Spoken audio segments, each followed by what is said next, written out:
Hello. Hello there.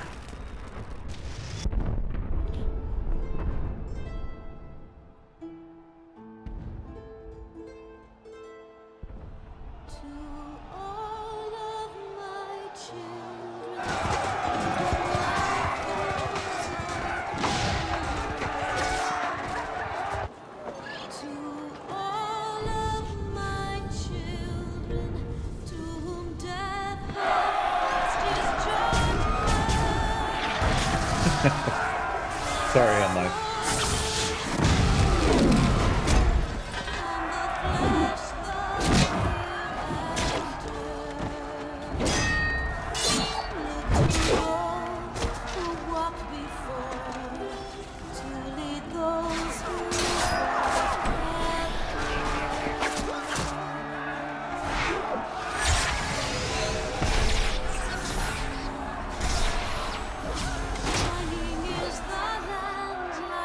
Since this is where we're starting, I felt like we should give this one watch again.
I really like those, the shots.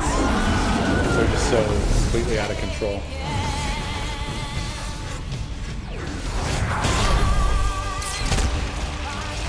It puts me in mind of two things. One is big robot anime with the, like, here's a bajillion missiles all at once.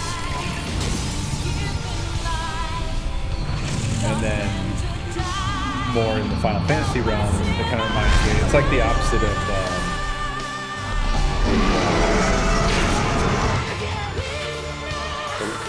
the live stream from Final Fantasy VII. This is the death stream. Omni, thank you for 124 months. Very much appreciated.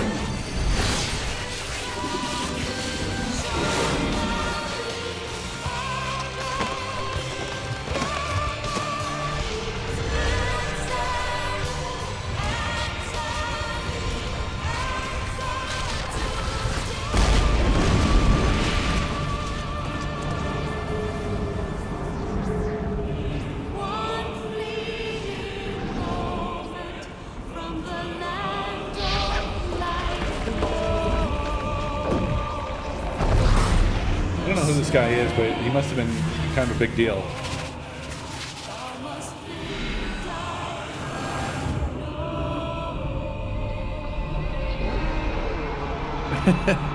That shot.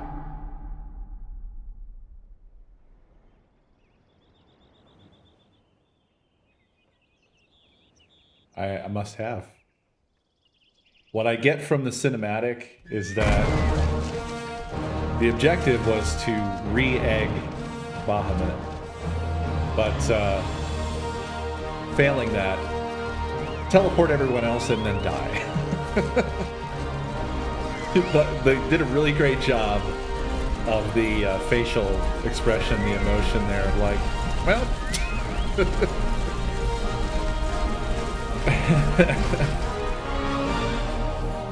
not what I wanted, but I'll accept it. Bun, bun, bun, bun, bun, bun, bun. What are you doing? Bun, bun, bun, bun, bun, bun, bun, bun, bun, bun.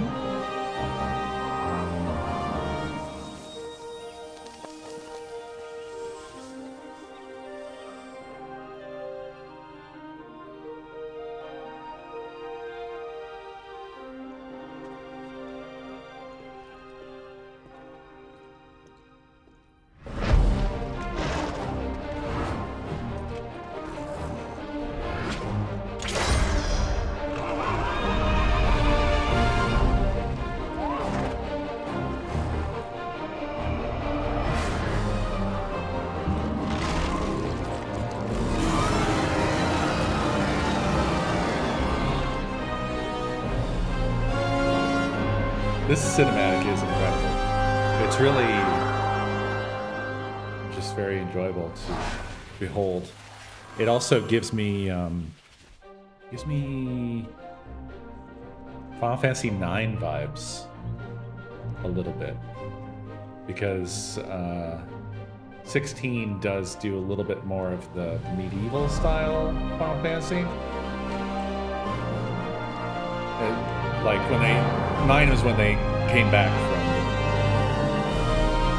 dystopian sci-fi. And Ivalice is sort of like, feels like a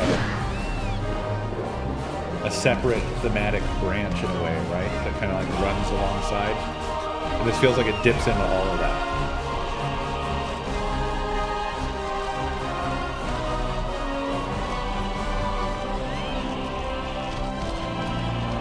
Music as well.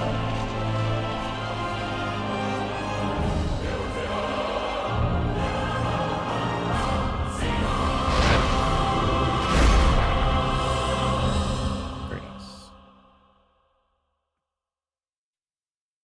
Hello, Dave.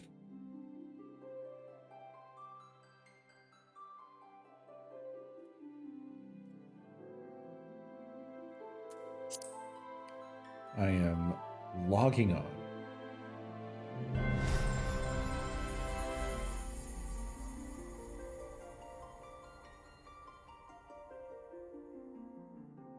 Okay. You accusing me of cranking it out on stream? Starls, thank you for the 5 gift subs. Very much appreciated.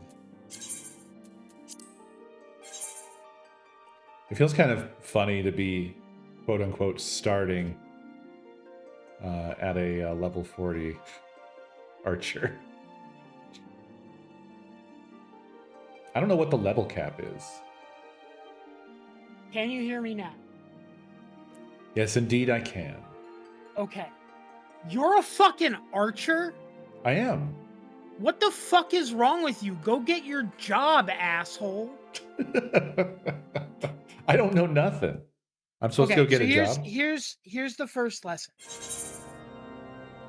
Every class except for the expansion classes starts as a class and then becomes a job. Okay. The job stone, the item you get for getting the job on that class, is a significant stat boost, essentially. Oh. All of your skills from that point forward will basically come from your job. So the second you hit 30 on a class, you go get the job for it. Okay.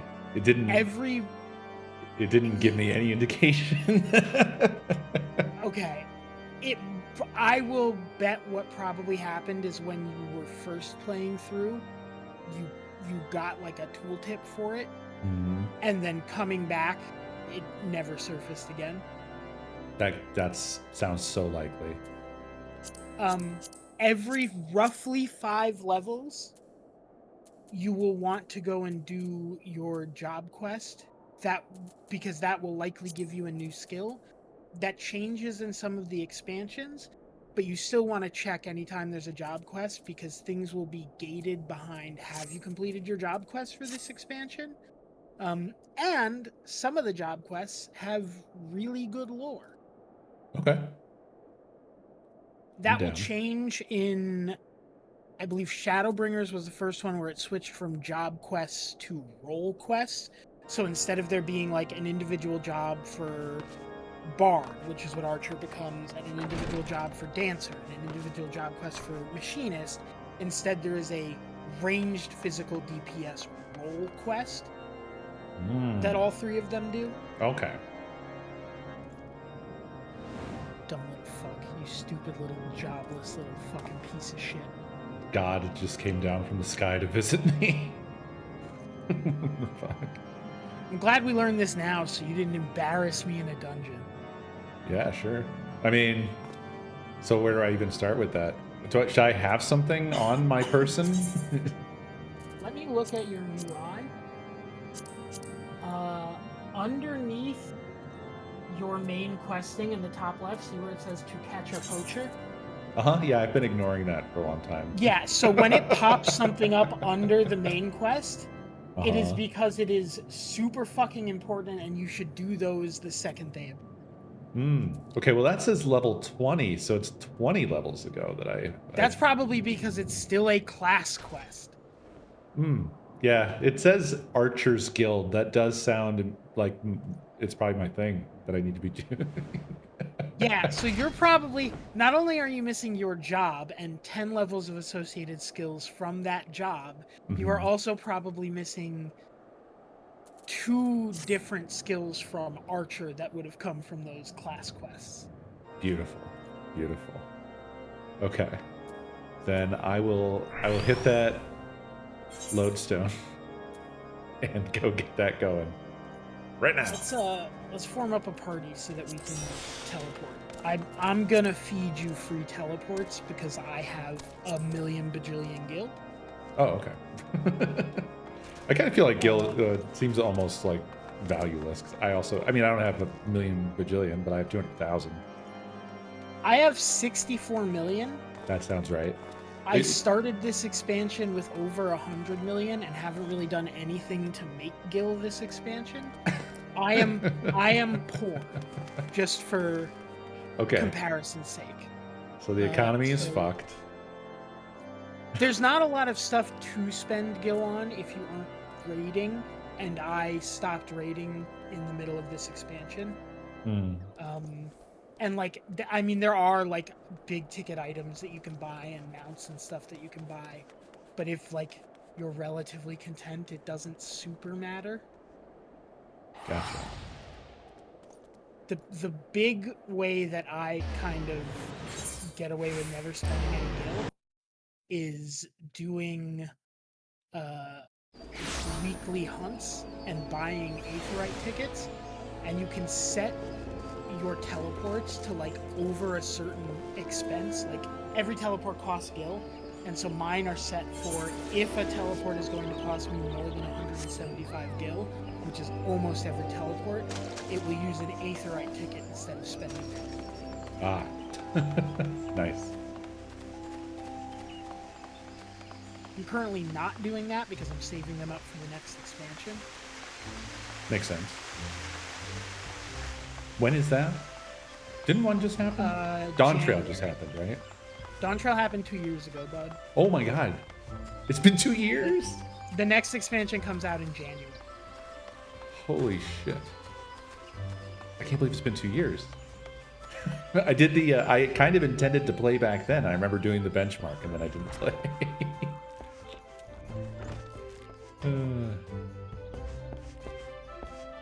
Alright. Doing Fridays only, we likely won't have you fully caught up by then. In fact, I would say we almost certainly won't have you fully caught up by then. But we will have you up to current story within the next expansion. Okay. Yeah, I think just a leisurely pace probably is. Yeah, I fine. do not. The thing about this game is that while it is an MMO, the end game will always be there. The story is a singularly good video game story. It is I the caveat to this is One Piece has crept up there, but One Piece and this are two of the best stories. In fact, they are the top two stories I have ever enjoyed in anime. Amazing.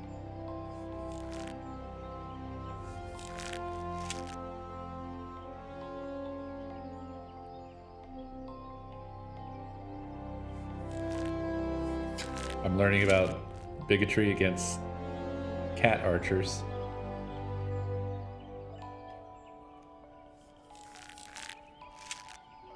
The real bigotry in the Shroud is against Duskwoods. Ah. All right. Players like to glance over this, but the Shroud a little bit did a genocide of Duskwights. And now they say they're all thieves. I see. Okay, so I need to speak with Buscaron in South Who's Shroud. brothers? Yep. Is Quarry Mill where we... Is that the closest port? Yeah.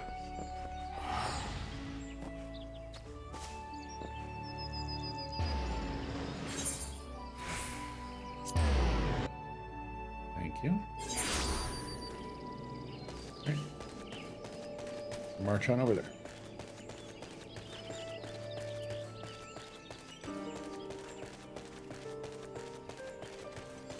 Bye, nerd.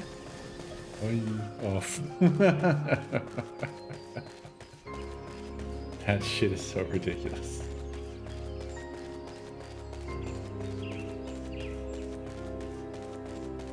It's just my cool normal jet dragon.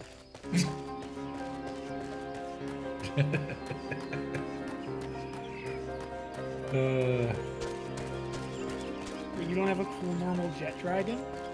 I have a fat chocobo. That's it.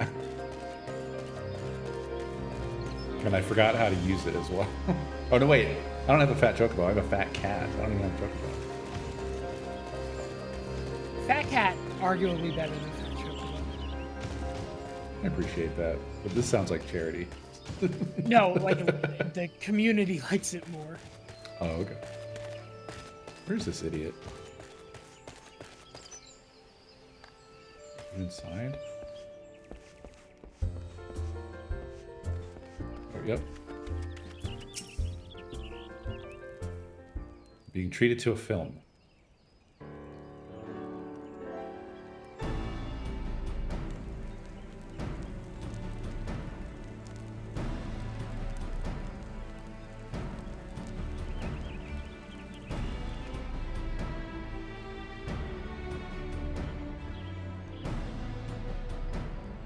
So we're hunting poachers.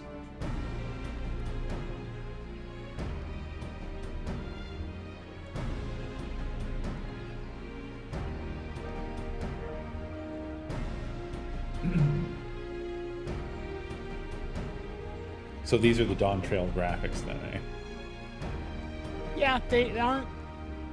The lighting and shadowing is a bit better. Really, I mean, it's still running off of, you know, more than 10-year-old game, so it's not like it's a total overhaul. Yeah, I assume with the... They can't, like, violate their base. It's also, in later areas, it gets better. Because, like, this was still running on the PS3 at the time. Yeah. And, like, through Shadowbringers, I believe, was still running on the PS4. Yeah. So once those requirements were gone, then they were able to... Yeah, little by little. Right. Search for clues. I want to go search for clues.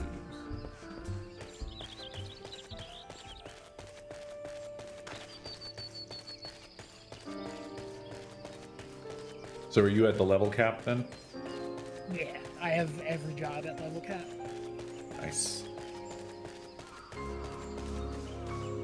Which sounds extremely daunting, I'm sure, from where you are at present, but like once you just start doing it, it becomes easier and easier with each expansion. Yeah, I can see that in terms of like the little bit that I've done. It's surprisingly not that like the leveling up is quite speedy. But Yeah, that might and be like early game. realistically, like if you're willing to put in the time, like a dungeon run should take anywhere from 20 to 30 minutes in a leveling dungeon, and 2 to 3 should get you a level at just about every level. So realistically, you're looking at like an hour and a half a level if you're doing it that way, and there are other ways to get levels faster.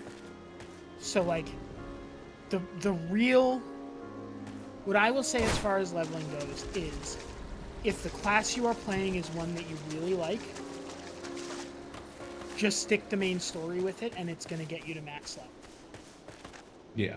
If you find that you are hitting a point where you are above the level of the story that you are doing and you have another class you want to try, it can't hurt to keep a class relatively in parity with the story that you're doing so that you can swap to it and not like waste EXP. Right. But like the main story should be your focus in the beginning.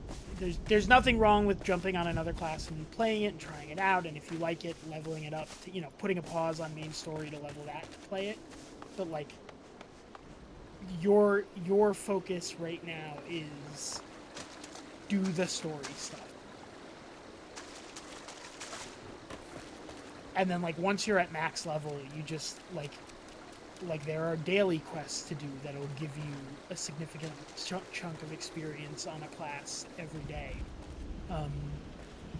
There are, dungeon roulettes that you can run every day for, gil and tomes and stuff like that. That'll get you experience if you want to do it that way.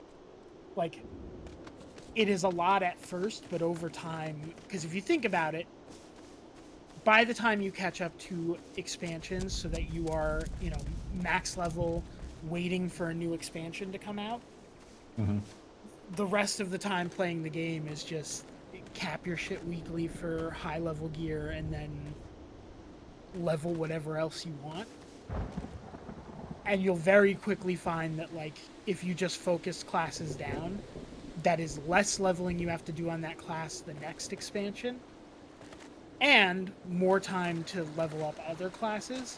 And eventually you hit a point where it's like, well, all of my classes are now max level, so for me, going into the next expansion, I'll have 10 levels on each current class to do, and 20 on the 2 new classes, because they'll start 10 levels below the expansion starting level. Gotcha. So it becomes significantly less work. Right.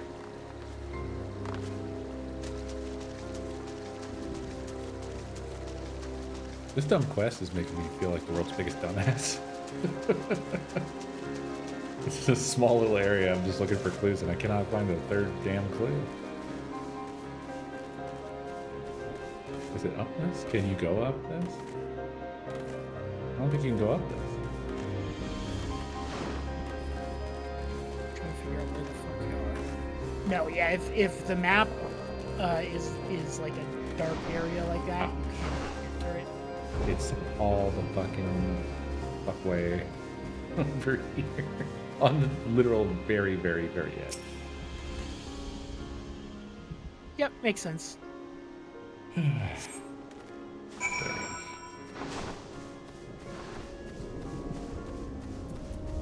Yeah, my comparison is to things in the distant past, because I'm not really an MMO guy.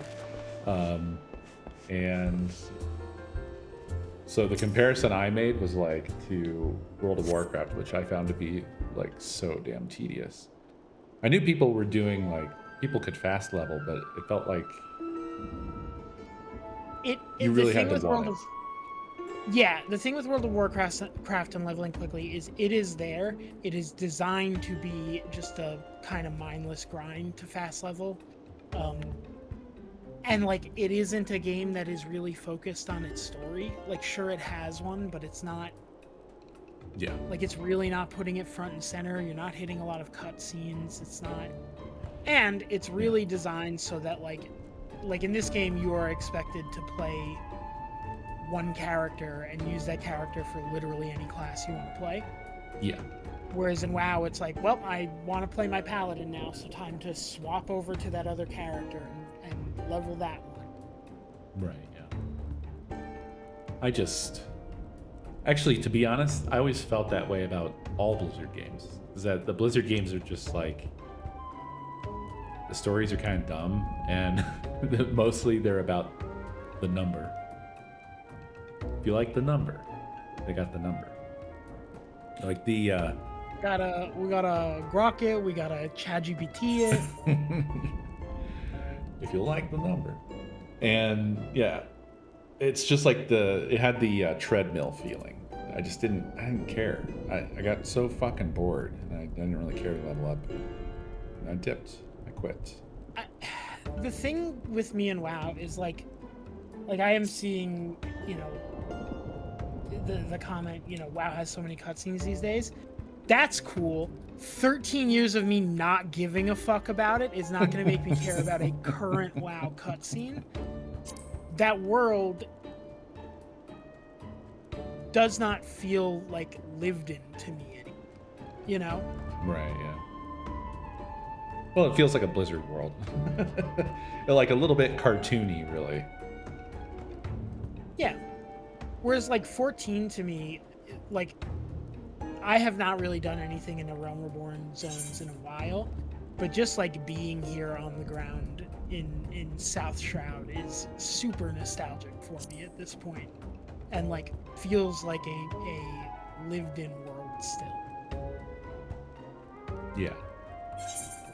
It definitely is much more alive feeling to me, for sure.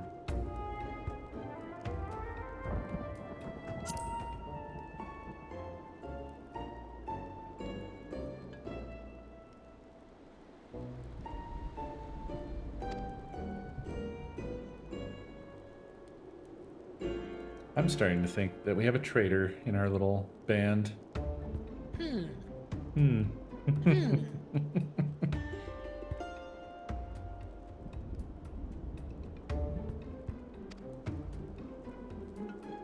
I kind of feel like I should read these out, but I didn't want to just launch into doing that. No, dude, I'm here to engage in the time-honored MMO tradition of doing dipshit stuff while my friend plays the story, and helping when I can. This is your stream. If you want to read them for chat, do not worry. Just go for it. Excellent, thank you. Yeah, I feel weird just sitting and reading it, just quietly reading. No, absolutely, just go for reading it out loud. I'll shut the fuck up when you do.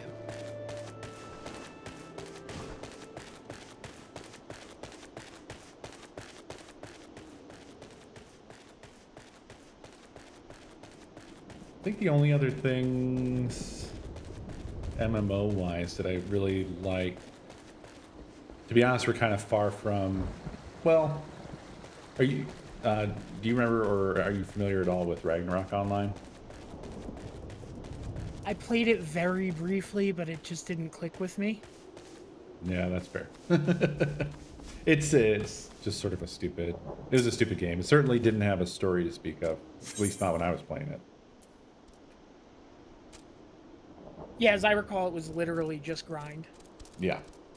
And then the other was Phantasy Star Online, but I liked that for reasons that were almost, it was just all kinds of different reasons, some external, some aesthetic. It was not really a real MMO. Yeah, I was going to say that one felt more to me like this is a single player game that you can play with other people. Yeah. It was like a fair, co-op RPG. Some people level that criticism at 14, but I think the real difference is everything in Phantasy Star felt cordoned off, whereas in 14, you can cordon yourself off, but the game puts you in the open world with other players. The game, when you have to run a duty, points you to the duty finder and then says, Or you can run it with NPC characters, but here's the duty finder. Speaking of, duty calls to catch a poacher. Roger that. Those will be class quests. Will be solo instances. So anytime that happens, I'll just dip out of party. Nice. All right. Heading on in.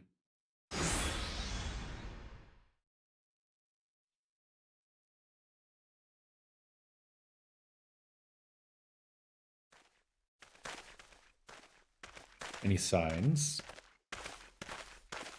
Asked the betrayer. Look, the ground is covered in Micote footprints. I don't know how you say that. These tracks are fresh, very fresh. I'll wager the bandits were alerted to our coming and fled, else they're hiding near. So near as to be in our party? Take cover.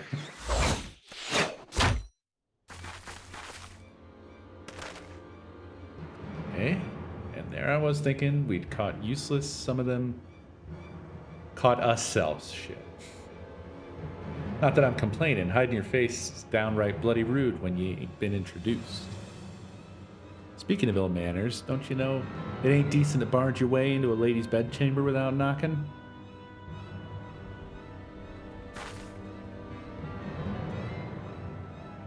You would lecture us on manners? Truly, I have heard it all. They have us outnumbered. We had best split up. Uh-huh, yeah. The leader's mine. I'll try to isolate her from her litter. Silver, Co., the rest I leave to you two. As you will.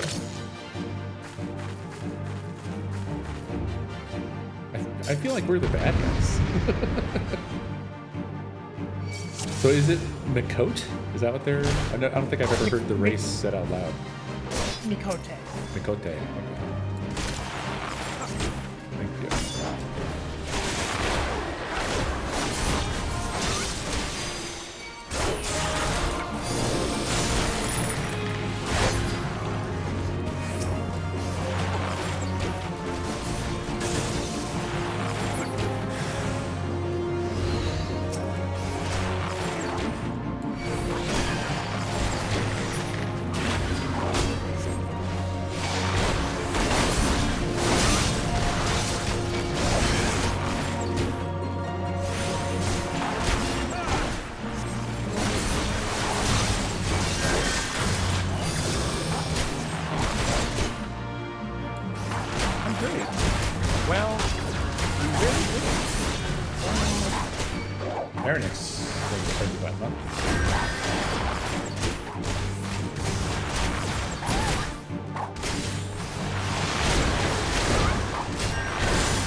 Did my dang duty.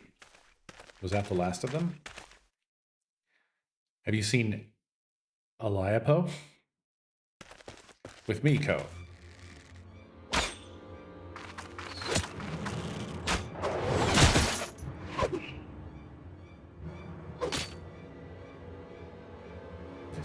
That was piss poor showing, sister. And you call yourself a keeper? A hunter with no fangs ain't nothing but prey. No.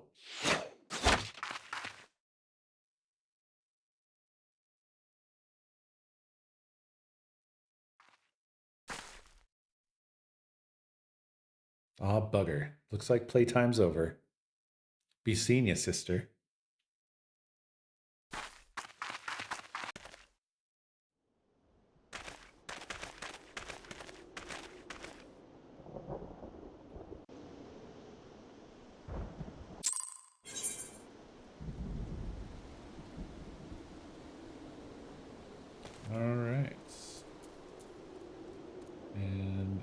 So that just ends that way, and I leave these assholes here.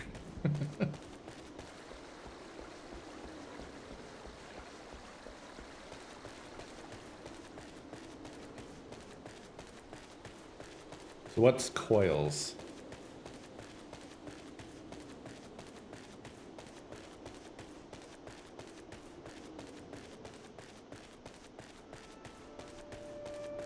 I was muted! It's the A Realm Reborn 8-man raid series called The Binding Coils of Bahamut. Ah, okay. I imagine that'll probably be something like our parting thing before the next, like my first expansion, basically. Yeah, that and the Crystal Tower 24-man raid series. Oh, okay. Functionally, like, you want to kind of try and do... There will be, in pretty much every expansion, 3 endgame tracks of quests. One is the 8-man raid, one is the 24-man raid, and one will be what's called a Trials series, which is, like... Sometimes those are worked into the main story, and other times they're a separate, like, side story. Okay. What's involved in wrangling up that many people? Are these joinable like duties are, or is that a whole different thing? Coils are not. Because there wasn't a duty finder at the time, and their difficulty is slightly... So this requires like a mild explanation of fight difficulties. Gotcha. In everything after A Realm Reborn, fights will have 2 different difficulty levels out of... That's not entirely true. So there are multiple difficulty levels a fight can have. Okay. Normal, hard, extreme, unreal, savage, ultimate. Okay. Normal is the story mode fight you're going to hit in whatever story quest is associated with that. It's the very intro level stuff. It'll always be set up so that you can queue into it using Duty Finder. It'll match you with a party of people. Gotcha. Hard is the same way and stops existing outside of dungeons where they're just like a different path through the dungeon after A Realm Reborn. Okay. Gotcha. Then Trials will have a version that is an endgame challenge version called Extreme. That is not as difficult as Savage, but is like at level more challenging, for players. You get, at the time they're released, there's typically a weapon or an accessory associated with them that'll be like an improvement that you'll want going into the raid series that is coinciding. Gotcha. Unreal is a slightly less difficult than Extreme, slightly more difficult than Hard thing that is pure side content that gives you a specific currency to buy something from a specific vendor, and an Unreal fight is something that will come out like every couple of patches, and there will only ever be one Unreal fight at a time. Huh. Most people don't really engage with them. It's like a season. And any fight can be made into an Unreal fight. So it's not like it has a strict affiliation with, it's only this, raid series or this trial series. Gotcha. Savage is the hard difficulty version of 8-man raids. So the normal raid will be a story mode. Just about anyone who actually knows how to play their character can do it. Even people who don't know how to play their character can get carried through it. Right. Savage is the stuff that, like, you form a static for. You're like working towards it pretty regularly. It's the like real challenge fights. It's the progression rate. Which I have no experience with any such thing or anything like it at all. And yeah, it's not something that I did it for over a decade. And I recently stopped because I just didn't have the time to put in it. Like, it's a real time dedication. You need to be running multiple nights a week. You need to be learning fights. You got to be playing your character, in a way where you're maximizing your, DPS and your efficiency and coordinating with the other people you're playing with, memorizing the dance. And, like, it's the type of fights where if 2 people die, you may not clear it, Yeah. There is a version of that they proposed for 24-man raids called Chaos. They have only made 1 Chaos raid so far. It's unclear when we'll get another one or if they're going to keep doing those. They say they want to, but they haven't put any new ones in. Then above that Oh my God. is Ultimate Fights. Ultimate Fights are real, super challenging. You got to be the creme de la creme, like on your shit, really working it. It is not uncommon for like people to take like multiple months of like 3 or 4 days of week working at an ultimate fight to get a clear.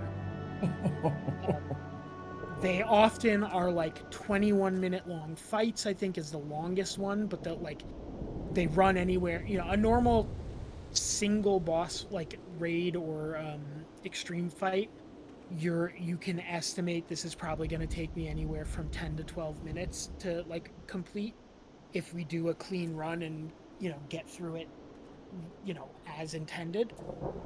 Ultimate fights have multiple phases. They have tricks in them where you have to solve things in a very specific way. They are very choreographed, and they require everyone to be... Like, if one person dies in an ultimate fight, then your clear is over, essentially. Yeah. It's like somebody stuff. dying in the middle of a stage play. Yeah, you may have seen a while back a lot of us talking about Kefka Ultimate, because the world first race happened for that recently. That was the most recent ultimate fight. Mm-hmm. And like, legitimately, you're just watching the best players in the world at this game slam their heads against it for a week straight to try and like get the clear. And it may be multiple days where they're like all trying to figure out one phase. That is like the hardest difficulty there. It's nuts. They're looking at adding a stage between the normal mode raids and the savage raids in the next expansion. We're not quite clear on what that's going to look like and what the rewards will be, but it's essentially, they looked at clear rates for savage and said, these are lower than we'd like. Let's put a stepping stone raid tier in there to like bridge the gap and like give people that don't quite feel up to savage a chance to try something a little harder that will maybe then give them a pathway into savage raiding. Right. So all of that is to say that difficulty distinction didn't exist in A Realm Reborn at first. So Coil has no normal or savage mode. The version that is in the game was just like difficult. It just is what it is what you're saying. Yeah, it depending on the fight, some are very akin to a savage fight, and others I would say require slightly more coordinate. None of them rise to the level of an ultimate, but they're all at least savage, some slightly more. So those never got put into Duty Finder, because savage fights generally don't go into Duty Finder because they're considered a little more difficult than you would expect to like pull 8 random people together and get done.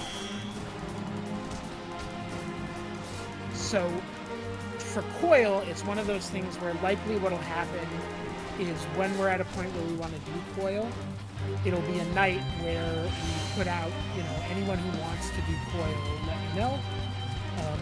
Oh, you could have interrupted me to tell me that. I'm done. There you go. And then get a group together. But realistically, you and I could go in there alone and fuck up coil for you. So to get the story, we could just run through unsynced and not have an issue with anything whatsoever. Gotcha. Which is likely how I will suggest we do it, just because if we're doing it synced, that means you are functionally running those raids at level, and we're then Doing it the hard way. having to teach people, whereas everything else for the story will have a normal mode after that, and we can just, get however many of us are around that want to run it, and then queue in with Duty Finder to fill out the rep. I guess I'll say I'm here because you sold me on the story, and I know that you care about the story. You're the story guy. So basically, I'm a story guy. He's We're a gonna story grok guy. it. We're gonna chat GPT it. Yep. So I'm gonna basically trust the way that you suggest is the way to go for everything the whole way. So if it's not synced and just getting through it because otherwise it would involve probably more work than it's worth, I'm on board. Coil is the only one that I would really say that about. I don't the rest of it is stuff that you can, because you can't queue it in Duty Finder. Yeah. The rest of it you can queue in Duty Finder. You'll find a party within 15 minutes typically, and you'll get the clear with whatever group you queue in with. Right. Okay. And then real far down the line, when you're at a point where you've done everything you kind of want to do story wise, and you go, would be cool to farm some mounts. We'll look at going back and unsyncing savage fights to grab mounts, or extreme fights to farm mounts for you. Oh yeah. I will say I'm looking forward to my first flying mount. Beta Realm Reborn. Yep. You're not terribly far off. Oh yeah. I mean, you're in the level 39, 40-ish quest area for the MSQ, right? Yeah, my current quest is the level 40 Influencing Inquisitors quest. Okay, yeah, 50 is the end of a Realm Reborn, so... Oh, sick. Okay.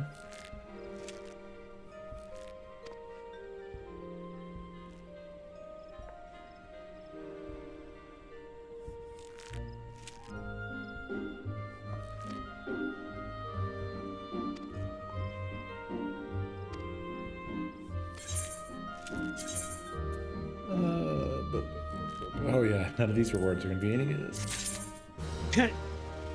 Alright. Homecoming is this right here. Akko, I hoped you would come. You may be able to help. I'm concerned about Le and Sylvain. Are these names...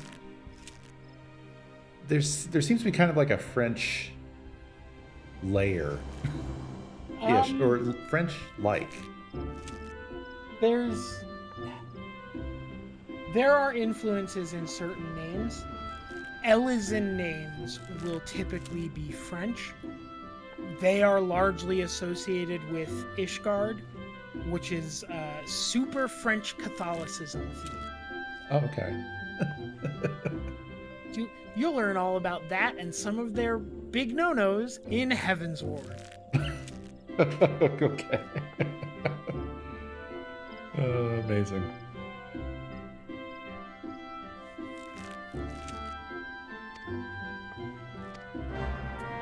Okay, so now I'm doing matchmaking of some sort. I do really appreciate how the story at this point in the game, the bits that I'm doing are sort of they waver between, this is the most dire shit that has ever happened, and I need you to lock in. And then it'll switch to, hey, I need you to get me some bottles of wine. In fairness, right now you are doing quests that you should have done 20 levels ago. Sure. But not that long ago, I was doing the one with the band of heroes who took down Titan Yeah, originally. the fucking dickhead liar guy who's like, I definitely was there. I super was there. Yeah. And the whole lead into that, right before the end of it, is, can you go get, like, I need you to get this wine, and then I forget, there was wine and there was a food. There's a whole bunch of like bullshit fetch quest stuff. It was just very funny to me.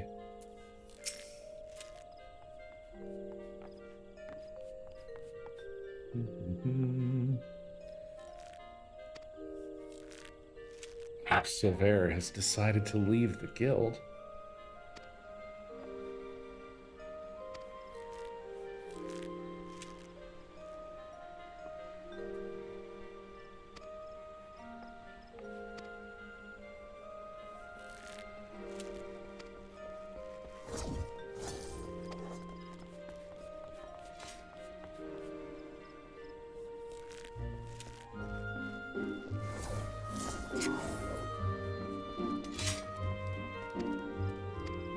Okay. We have to pet the sad cat. Normal. Oh, it's you. Tell me, Co. Do you ever think about home? Do you ever wish you could go back? Mine was just another poor village in the Twelfths Wood. The fields were more stone than soil, and merchants hardly ever bothered to visit. We didn't have a lot, but we didn't need it. I will say, even like the sort of like bullshit whatever quests, I like the way that they're written pretty generally. Their writing team and their localization team is really good, and a lot of people will say like, oh, certain quest lines are like really the highlight, but like there's lore sprinkled in everything, and like most of it is decently well written, and if you're interested in the world, you're gonna learn something about it. Yeah, this is like what gives it. Hey, stop that yelling. This is what gives it even more sort of like a background ambience of life, because like just the way this stuff is written feels really good for what are basically throwaway characters. And like everything you're doing now in every capacity, whether it's the side quests like job and class quests, or whether it's when you finish a Realm Reborn and you're doing the patch quests, which a lot of people will still say is a slog. And it is, because there's a lot of them, because at the time, if you recall, they were developing Heavensward simultaneously, so they were essentially padding out to buy themselves time. But it's all set dressing and setting up the like politics of the world and like the current status quo that you then get payoff for later on. I love that. I cannot overstate how like so much feels like satisfying payoff when later on someone makes a reference to, you know, a title you earned doing a class quest because you did that class's full story. Right. Company of Heroes is a wall? See? A lot of people find that like insufferable. I just thought it was humorous, but it wasn't even that long. I wouldn't call it insufferable. I actually really like the one I kept referencing, the wine one, is because I remember it well because I actually liked it. Then you're really not going to have an issue with any questing in this game. Gotcha. Oh, it used to be worse, Elfang says? I think that is an exaggeration. They did trim some from it, but not... It's not like they removed it entirely. What impressed me with the writing of that little wine diversion was the fact that it was... Like, there's fetch quests, and they're, you know, that's just a trope, especially in, you know, RPGs and MMOs, but like the differentiating thing with any of these is like well, what exactly are you doing? What is the writing? What is the story? Is there any? And the wine story felt like it was written by somebody who knew some stuff about wine and cared about wine, because it was more, there was layers to it. It wasn't just like, oh, it's just over there, and you bring it to the guy who knows wine, and then he goes, oh yeah, this is good wine, and then it's over. There was this whole thing of like the history and how it related to the culture and the peoples of the area. You know, it just had all this stuff going on that gives it more interest. That's what I mean. Everything has lore to it in this game. There are 3 encyclopedias of lore that they've printed physical versions of. They're like, they're not like super thick books. They're like, you know, 200 pages long or something like that. But like, I own all 3. There's interesting lore in all of it, and it's clear that they develop all of this stuff before they make the quests in game. They're not just throwing things together random, you know? Yeah. I wonder if that one fellow is still involved. Koji? I don't know his name, but the American guy. Yeah. Yeah, Christopher Koji Fox. Yeah, he's the localization. Yeah. Also, if we gotta teleport somewhere, say it out loud, because I'm good. I got chats on chats going. I know, I just hate to... I mean, if you prefer that, I'll do it. Interrupt me, motherfucker. It's your stream. Yeah, but this is a conversation. It's fine. I'll try to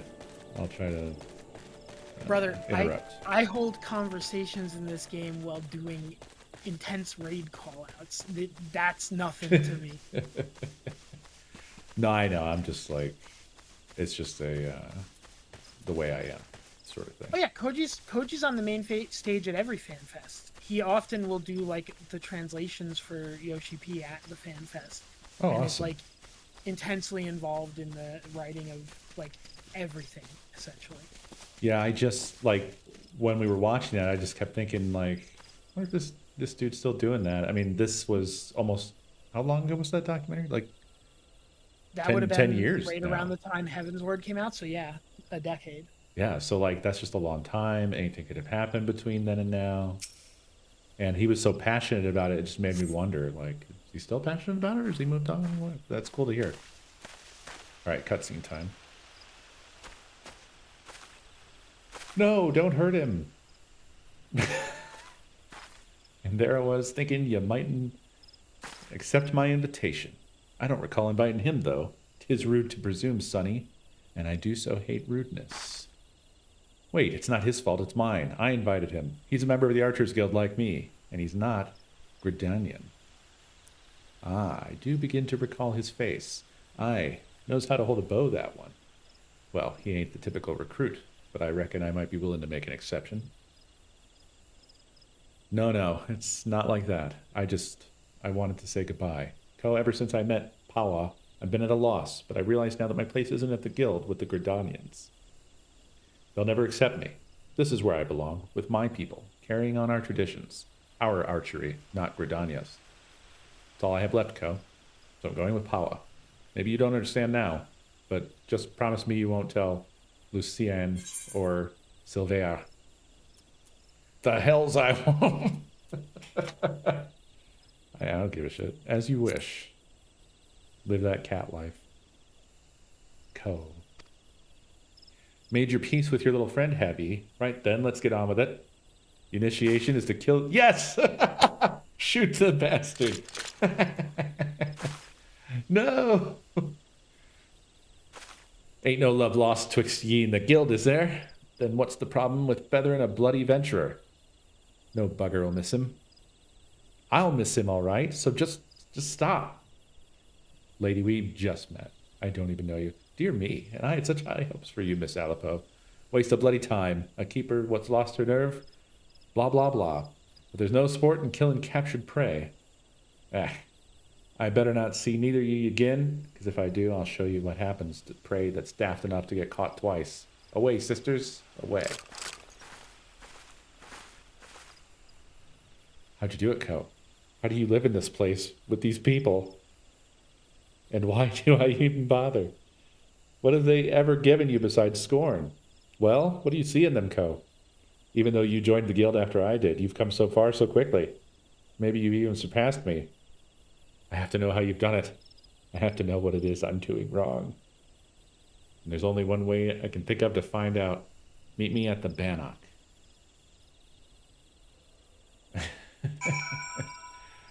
That's another thing they do a good job of with the writing in this is, as I was saying in there, we just met. Like, I don't think I've seen this character anywhere before or even heard her name. But they will just launch into, like, we're guildmates. Like we've been guildmates forever or something. The reason for that is there was a level 1 quest, a level 5 quest, a level 10 quest, and a level 15 quest that you probably did several years ago in which you met this character. Okay, so I should know these things and don't. There are multiple Aliapos that show up in different parts of the game too. So the family is kind of one you will get to know. Gotcha. Bent Branch Meadows, by the by. Okay.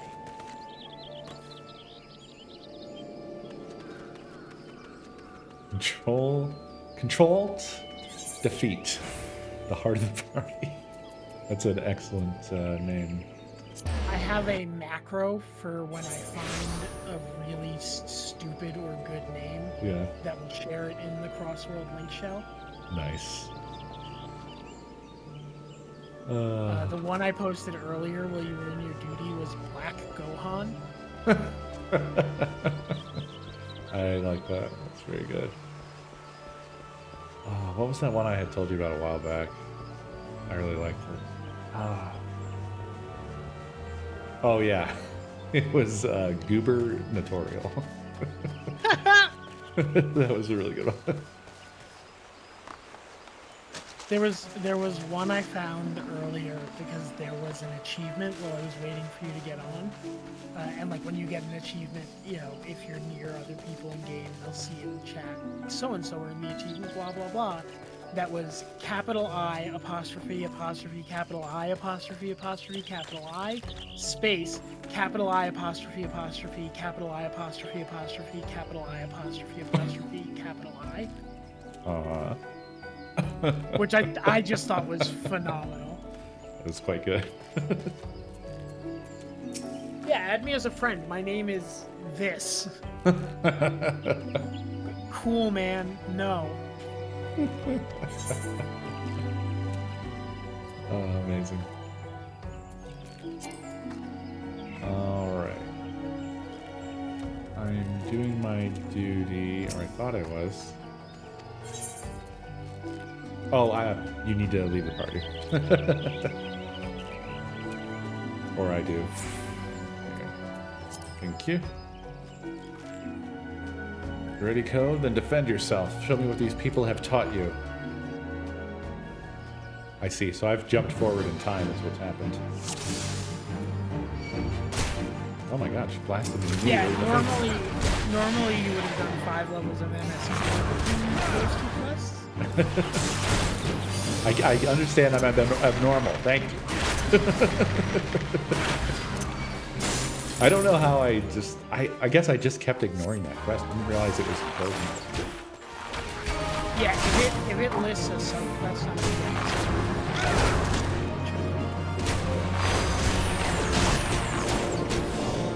Noted forever.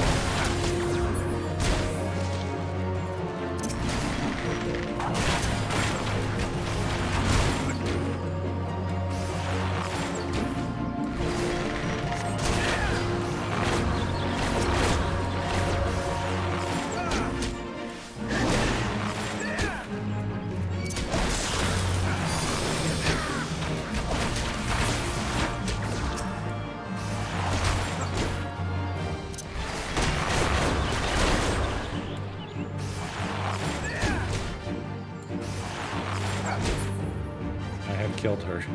She's finally dead. I see now. Oh no, she's alive. It's fine. It's so simple. You have opened your eyes and looked beyond your master's faults. You've accepted their teachings and taken them to heart. Even Silver, for all his bigotry, wishes only to preserve his traditions. I lost sight of everyone else's struggles and became obsessed with mine own. I was so afraid to let go of my cherished notion of archery, my family's notion, and learn another way. I didn't want to betray them or dishonor their memory. But I have a family here too, a family that sees the wider world and is willing to show me how blinkered I have become. As archers, we train our eyes and minds to be unforgiving, to defy any attempt at concealment and discern the naked truth. It is little wonder, then, that I have neglected to look inside myself until now. Though unquestionably worthwhile, I have found the experience rather excruciating. Thank you, Co. I know now that I belong at the Guild, together with you and Lucien, and yes, even that bloody Wildwood. God's help me. I think I might actually miss him. I see where this is going. Okay. Back to wherever Lucien was, which was New Gridania.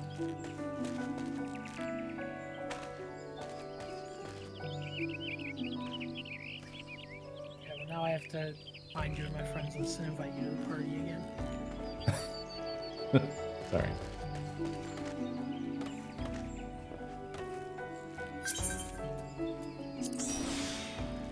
I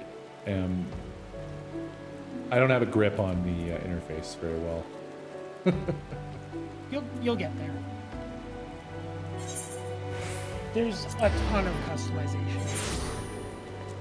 Like I have, before they even added this, there's now a command panel that you can add a hotkey for, and then it'll open up a sheet with 4 tabs of a ton of places you can put different buttons and stuff, utility buttons. But before even that, there's macros that will let you hide and show hotbars, and so I have a hotbar on the side of my screen that if I click certain buttons on it, open up other hotbars. So when I want to change a job, I click that, and then I have every job that I have currently a gear set for, and I can just hot swap there. There's a ton you can do. Nice. Dark Sakul Torgud of the Stalwart Sword. That's another legacy person, right? Nope. Nope, not a legacy person. Okay. No, the sword titles are very specifically Sword of. Oh, Sword of. What the hell did I read? Oh, of the Stalwart Sword. Sorry. I had it entirely backwards.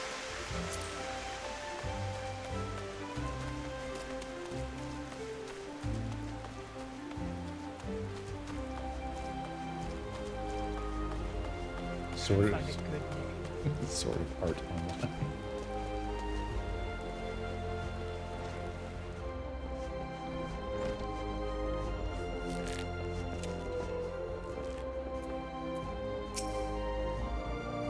Welcome home, Co. You need not say a word. One look at Leia's eyes was enough. Thank you for returning her to us. When we focus on a single goal and pursue it with passion and fervor, it becomes easy to lose sight of what else lies before us. With your skill and vision, Co, you can help your fellow archers to look beyond themselves and remember their comrades. I hope I can count on your support in the future. Thank you for this gold.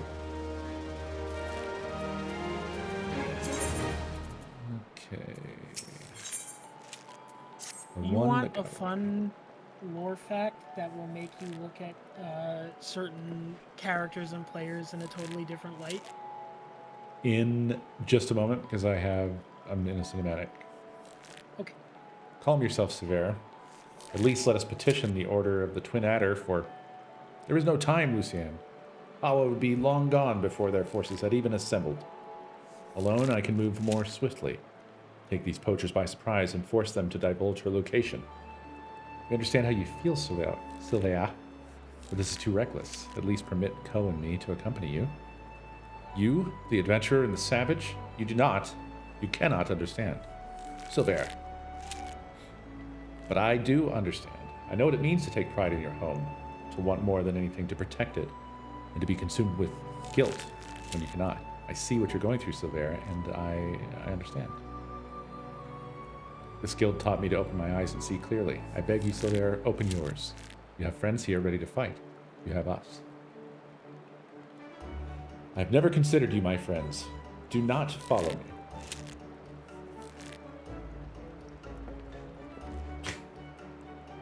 Elves, man. Well, his lying certainly hasn't improved. If he honestly thinks he's doing us a favor by forbidding us from getting involved, he's an even bigger fool than I imagined. Come, Co, to the South Shroud.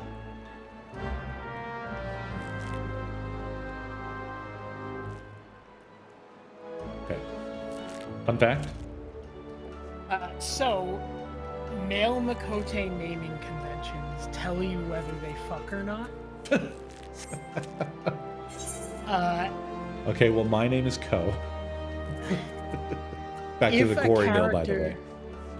Okay. If a character is named Tia, they do not fuck. Okay. If a character is named Nun, N-U-H-N, they do fuck. Okay, so that's like whether they've been taken to the vet or not. It's essentially whether they're the alpha of the pack or not, like the breeding male of their tribe. Oh, wow. Wow, so they only have the one.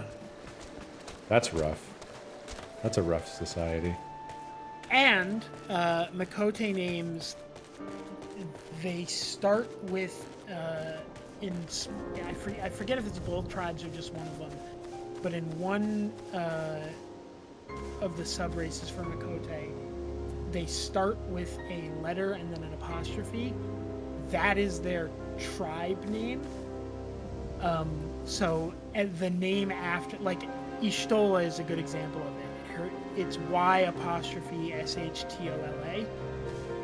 So some people will simply refer to her as Shtola because the Y is her tribe name. Oh, so not Ishtola, just Shtola. I mean, Ishtola is also correct. Sure. I was just wrapping my head around. All right, here's Silvera. I'm gonna do a thing, and it's gonna don't teleport away. I'm not. Oh, well, I was gonna leave the party. No, I was talking about the people that I'm about to do this to. I'd like to set Wifey myself on fire. Mahalkita, hubby Mahalkita.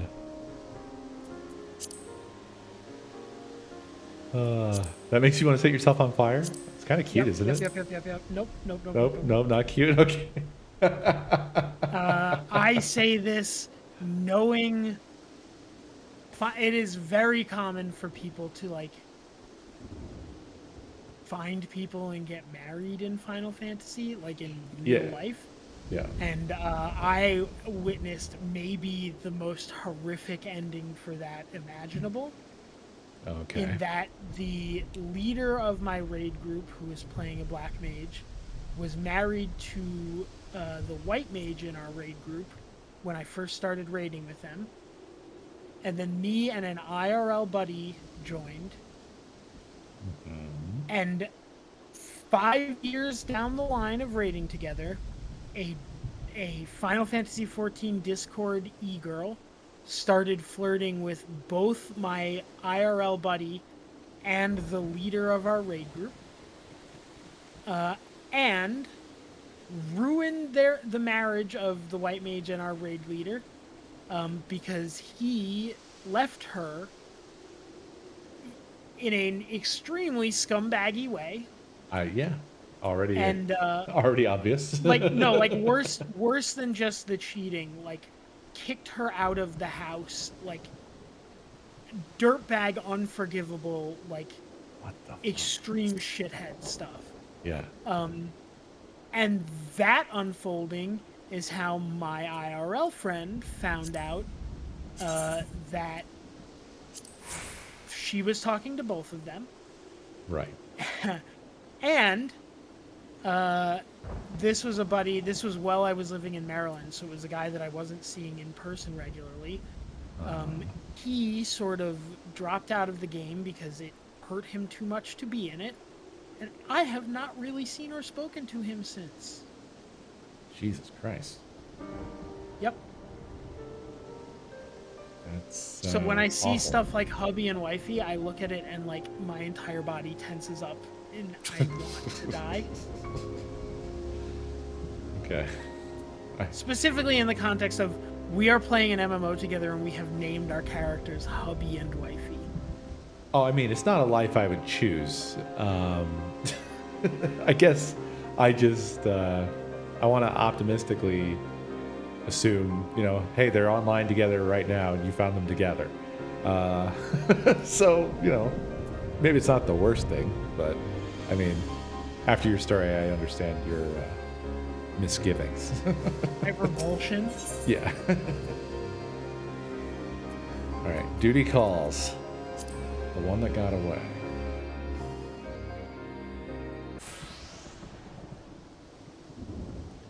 Well, this is unfortunate. Silver. Leah? Co? I told you not to follow me. I neither need nor want. Don't take me for a fool. You cannot conceal the truth from this archer's eye. Co, the others are almost upon us. We must make our stand here and protect Silver.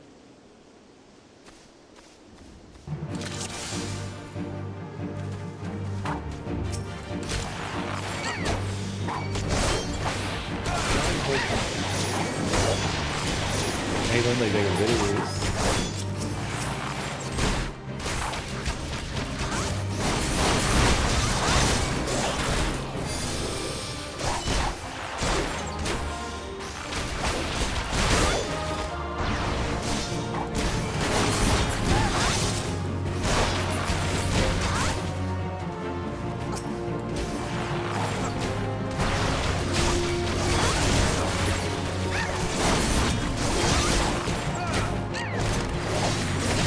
I don't know what happened. I smoked that cat in the background once.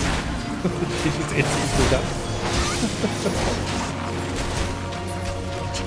I didn't realize how powerful I am.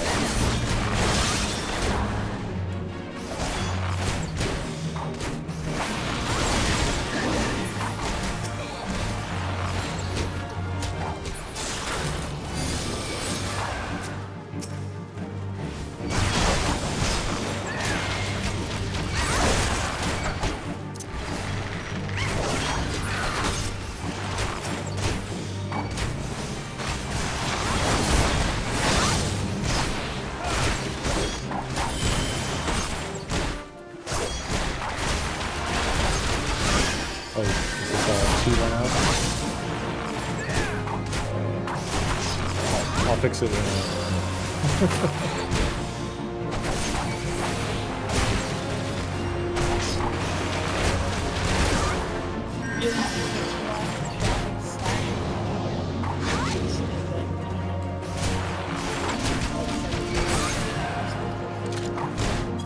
Thank you.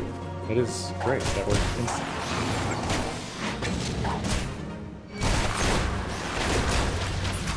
And Zero will mute it. Gotcha.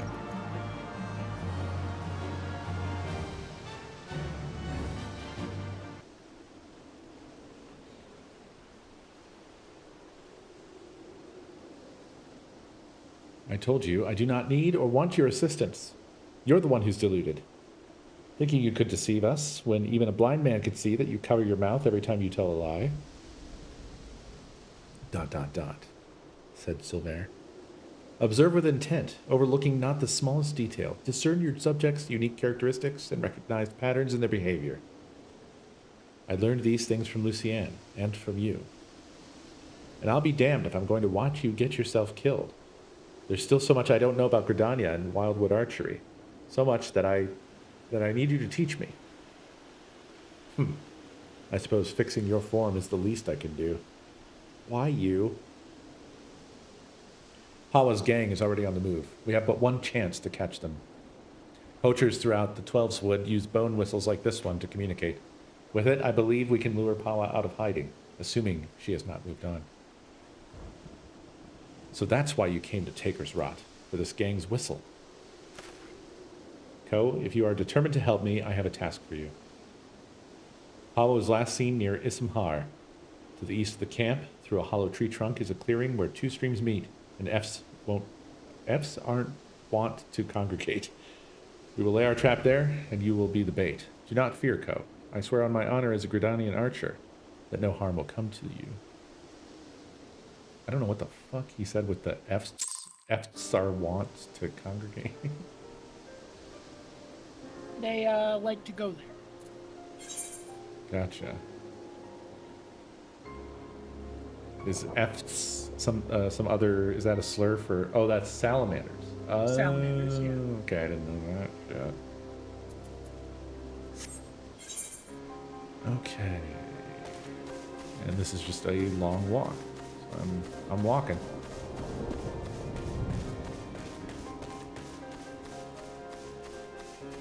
Want is a habit, custom, or being accustomed to something. Gotcha. Thank you. That's one of those ones where I've never actually known the definition. I've just rarely seen it in, in use, usually in writing, as like want to do. Likely is basically my interpretation of it. Likely to do. Yeah, that's close enough.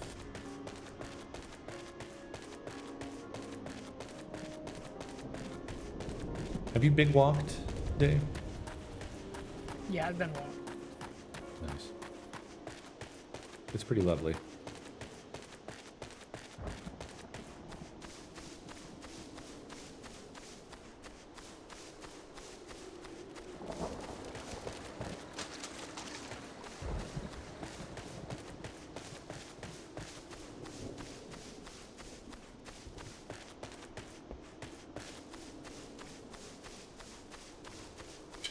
Jesus Christ. I round the corner and the end boss of the game is in front of me. It's Eden from Final Fantasy VIII. I didn't get that far. I have a lot of Final Fantasy in my past I need to resolve. I don't even know how I didn't finish 8 because I recall going quite fucking far into it, but I didn't meet that enemy. That makes sense like now, though. It looks like a garden. It's like this, the super difficult, you gotta do a bunch of dumb prerequisite stuff, Guardian Force. Gotcha. So kind of like, well, probably nothing like what I was about to say. I was going to say the weapons in Final Fantasy VII. Kinda. Kinda in that it's like optional boss stuff. Bollocks. I knew I should have trusted me guts. Sorry, cutscene now.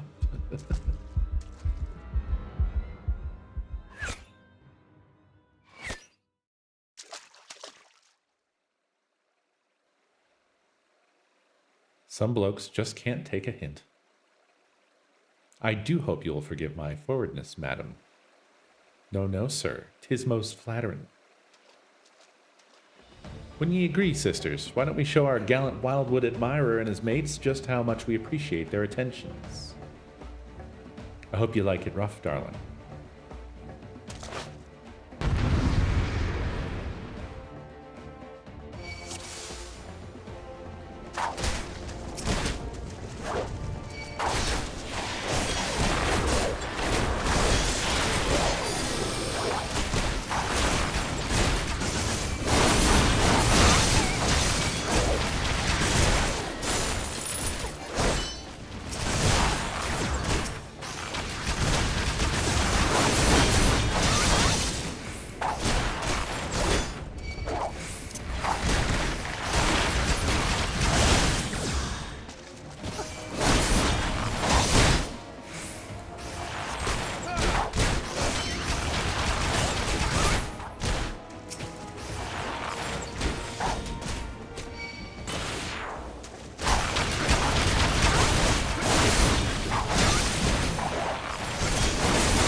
Duty complete. Let's go. Let's go.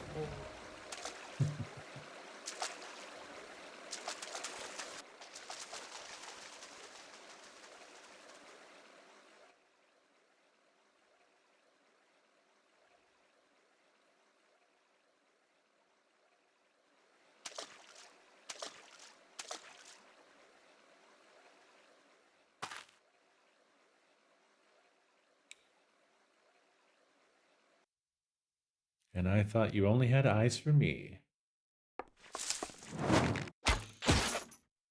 Wow, shot in the back.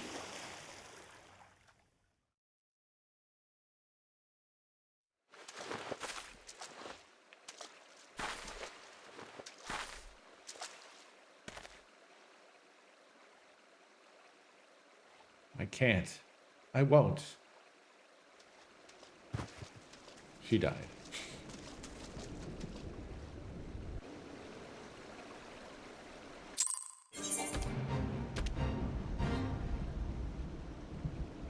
All right. That is one ugly salamander. Let's see. Yeah, they ain't pretty. No, they are not. All right, report to Luciane. So that's, yep, back to New Gridania. Please and thank you.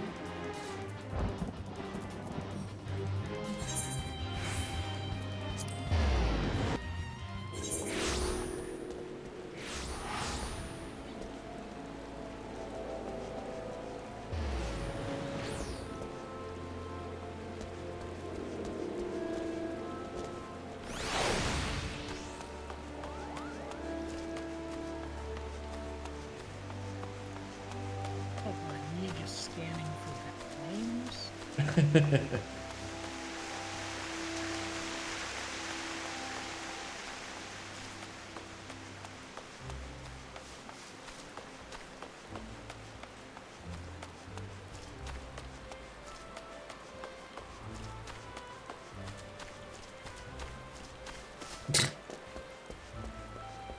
Can't go up.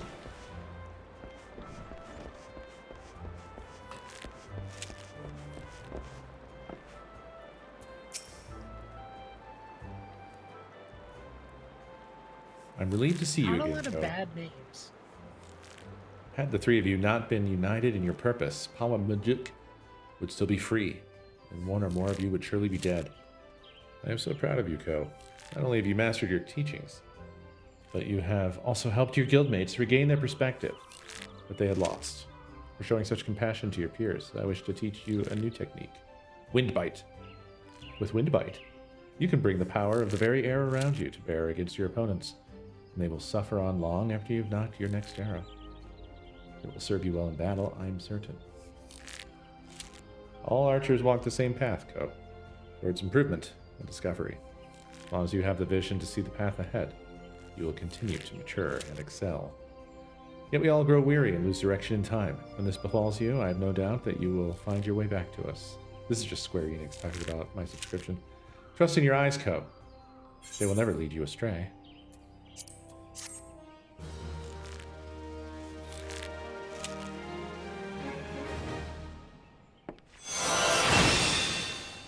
Action learned, Windbite.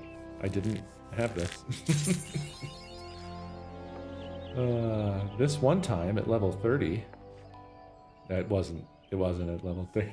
It's very specifically not the case. Oh, here it is. It's okay. We found a problem and we corrected. Yeah. A song of bards and bowmen. That is also here. Well met, Ko. Would that we had the time to enter, but we're all up in arms here. Yet another Ixali dirigible has been spotted over the 12swood, you see. Their reappearance calls to my mind the Battle of Griffin Crossing. While I say battle, most are agreed that massacre would be rather more apt. I, the XL, dealt us a crushing defeat that day. Right around this time of year it was. More than 2 decades passed. A humiliating episode in our history, to be sure, but heavens forbid that we ever forget it. Failure is the finest, if not the kindest, of teachers, and few things drive a man better than its sting. But do let's speak of cheerier matters. Mayhap you've already heard, but a renowned archer has recently returned to the Twelveswood. The one they call the God's Bow. That's just a title, of course. His birth name is Jehentel, and he was once the God's Quiver. Once of the God's Quiver. The man was a legend even then, and there was no honor greater than being taken under his tutelage. But that's not all there is to him, mind you. Jehentel was also a skilled bard, one of the rare few capable of inspiring others to great feats through song. Upon learning that the God's Bow had returned, dozens of us flocked to him in hopes of training under a legend, yours truly included. Alas, meetings haven't unfolded quite as we had hoped. Jehentel has refused to teach each and every suitor that has approached him thus far. Ah, shit, I'm gonna be the chosen one. Though it should be mentioned that the topics he is reluctant to instruct us in do not include poetry and song. He seems exceedingly keen to teach us all about them. Some few of us were tempted to take him up on the offer, save that we have a nation to defend. Far be it from my intent to belittle all those bards out there, but I like my chances rather better charging into battle with a quiver than a harp. And here we were hoping that transcendent mastery of the bow might be ours.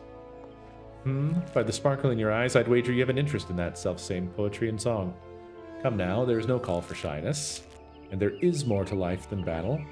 If you would present yourself as a pupil to Jehentel, I happen to know his whereabouts. I'm given to understand that he has made his camp somewhere west of Quarry Mill in the South Shroud. Just ping-ponging back and forth.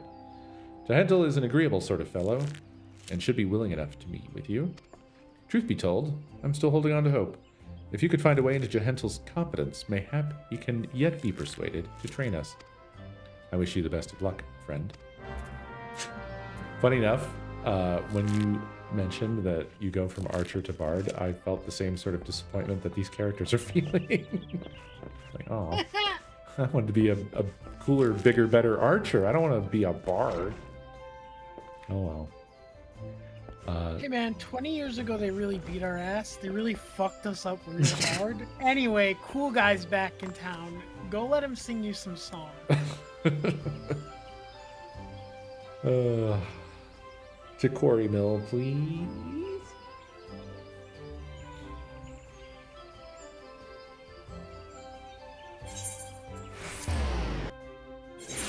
Thank you. What do we have for names here? Oh, here's that one I liked. This is not a bad name. Yeah, there haven't, aside from Wifey and Hubby, there haven't really been that many bad names before.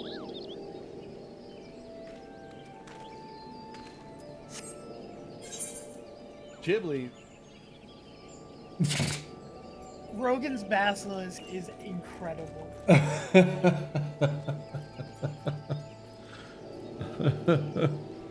Is that the theory that, like, in the future there's going to be a sufficiently advanced AI that tries to get you to do gear and test, and if you weren't sufficiently supportive of his steroid regimen, then he's going to yell at you on his podcast? I wish that I said anything as robust as that. Yeah, all I said was after the revolution, we should base our government on the sole purpose of punishing Joe Rogan. Great, good. I have to assume this came after the Store's podcast about Roko's Basilisk. Not for me. Okay, if you have not entertained it, one of the things that they will occasionally do on the Patreon for Stores is a series called Understanding Concepts, where Pat teaches them about a weird philosophical thing. And I think the first one was the allegory of the cave, and the second one was Roko's Basilisk. Oh.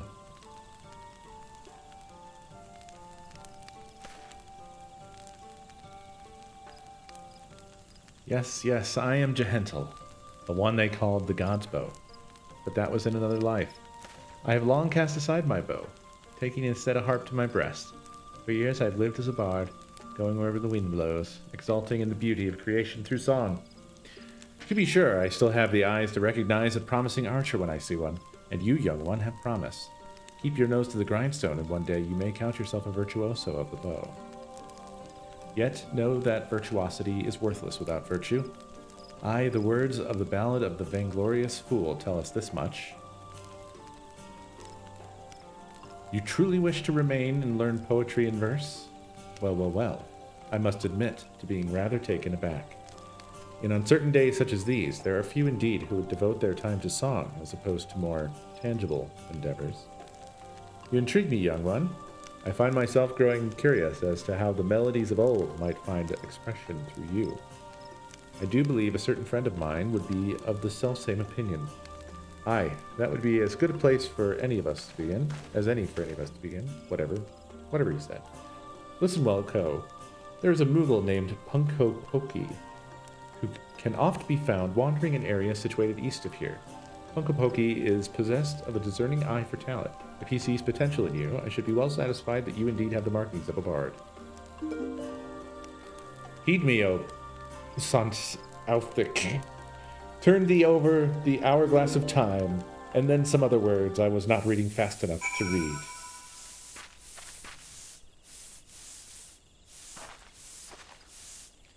Oh, do you have auto progress on? I do, yeah, and I'm just trying to keep up. I should turn it off, because I'm not keeping up very well. Yeah, if you're gonna read it, it's probably worth turning it on, like, out loud. Yeah.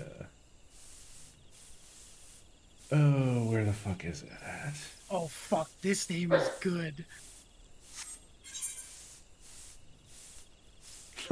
Lizard Jones. I like that one.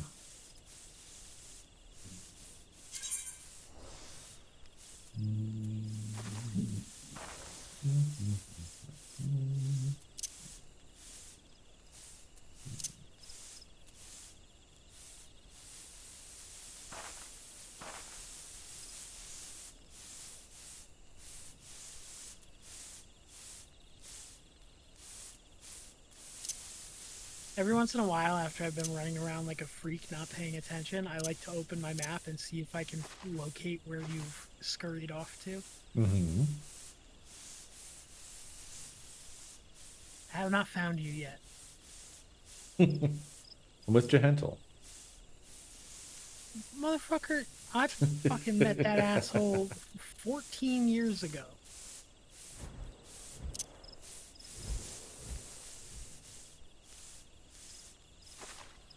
I do not know where the auto advance setting is.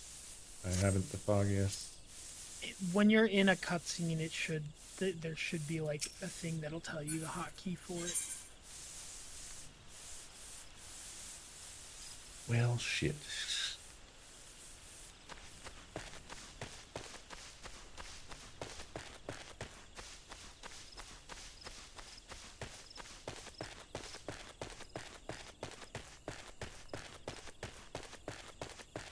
If you know where Punkopoki is, that's where I'm headed now.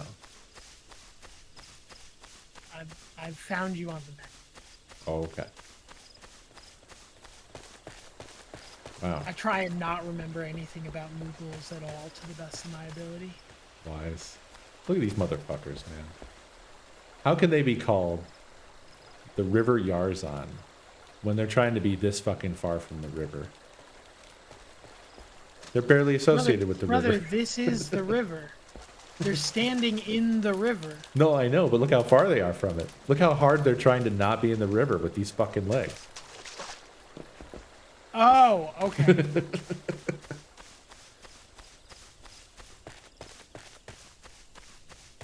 I'm sorry, I didn't know we were river purists here. How much of their body has to be in the river before they can be the river Yarzan? More than that, they're like tiptoeing on the water.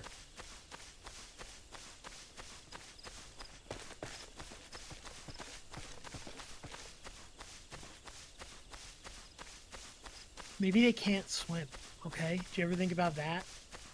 This makes the name even more inappropriate.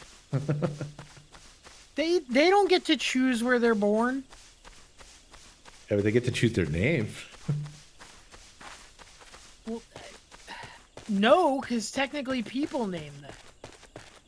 Oh, okay. Well, then maybe those people are just assholes. All right, Puckno Pokey. Oh my lord, what the fuck? Jesus Christ. I thought I was under attack. Oh, yeah, sorry about that. Kupoarg. How could this have happened? It's just so embarrassing. A blunder for the ages, Kupo. You understand what I'm saying, don't you? That's a rare talent, I'll allow. But you've caught me at a bad time, Kupo. Now, be a good adventurer and show yourself out. Jehentel sent you. You should have said so sooner, Kupo. You do know that Jehentel is no ordinary bard, yes? His songs can salve your heart and strengthen your resolve. They can banish your fears and fill you with hope, and that's not even scratching the surface. Why, to hear him perform is like bathing in sunbeams, Kupo. I've asked, begged, and pled more times than I care to count for Jehentel to stay and sing in the forest. Only now has he deigned to set foot here again, but he's refusing to sing for us. That's a blatant breach of promise, Kupo. But what's this? Why, your being resonates with a chord similar to Jehentel's, perhaps even identical, Kupo. Could it be that you're the monthly bill-paying protagonist? By the 12, this means that things may yet turn out as planned. Why, you might even have it in you to surpass the man, and that's saying a lot, Kupo. Egads, your coming had so excited me. My predicament nigh escaped my mind. There's a charm that I had meant to give to Jehentel, you see, but it was stolen as I napped, Kupo. I roused just in time to espy the thief, and attempted to give chase. Alas, drowsiness robbed me of my balance, and I was delayed by this tree.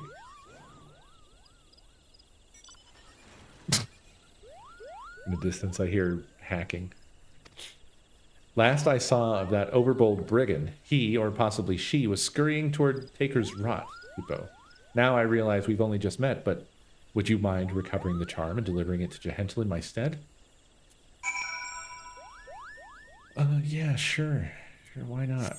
Why wouldn't we do that?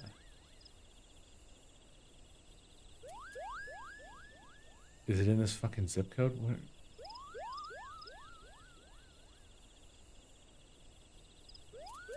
Search for the charm. Oh, there it is. Sometimes when they do the little, like, search this area circle, it's small enough that I just don't even fucking see it, and I don't know what I'm supposed to do.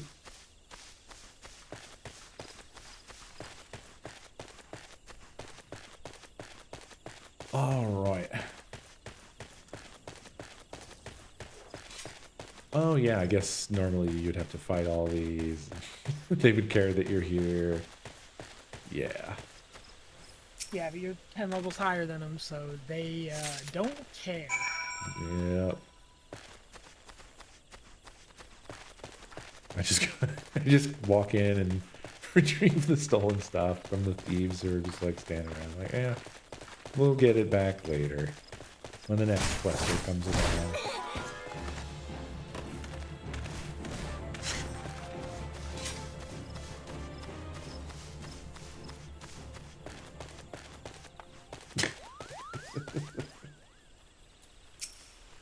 Have you recovered the charm? Oh yes, it was a grievous battle. You did it, Kupo. Please, you must now deliver it to Jehentel. Tell him that Puckno Pokey thinks him a cunning rogue, but is excited nonetheless. So excited, in fact, that he cannot help but sing. Kupo-lo-lo-lo-lo.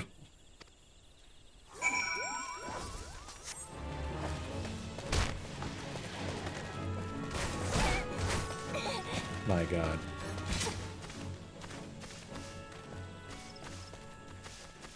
Alright, this is the first time I played 14 with the new keyboard, so I'm seeing how things feel. Oh yeah.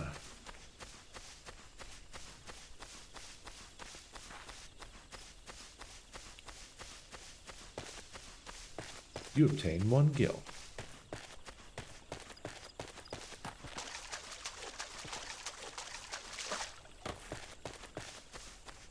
The you have a mount yet?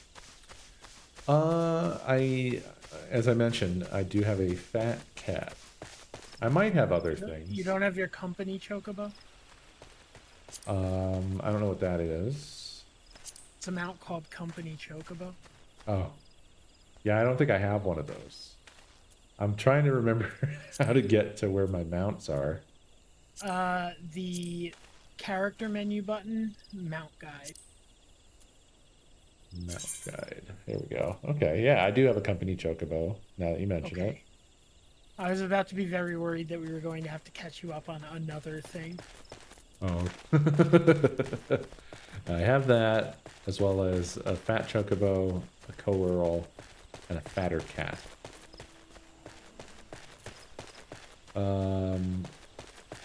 So I can just like drag this to my bar and then Yep. boom. There we go. Eventually, you will probably have 3 main bars that are filled with like combat skills. So you'll want to set up sidebars that have hotkeys on them. Gotcha.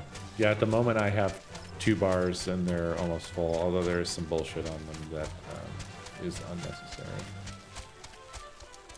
So a little bit of cleanup would be in order.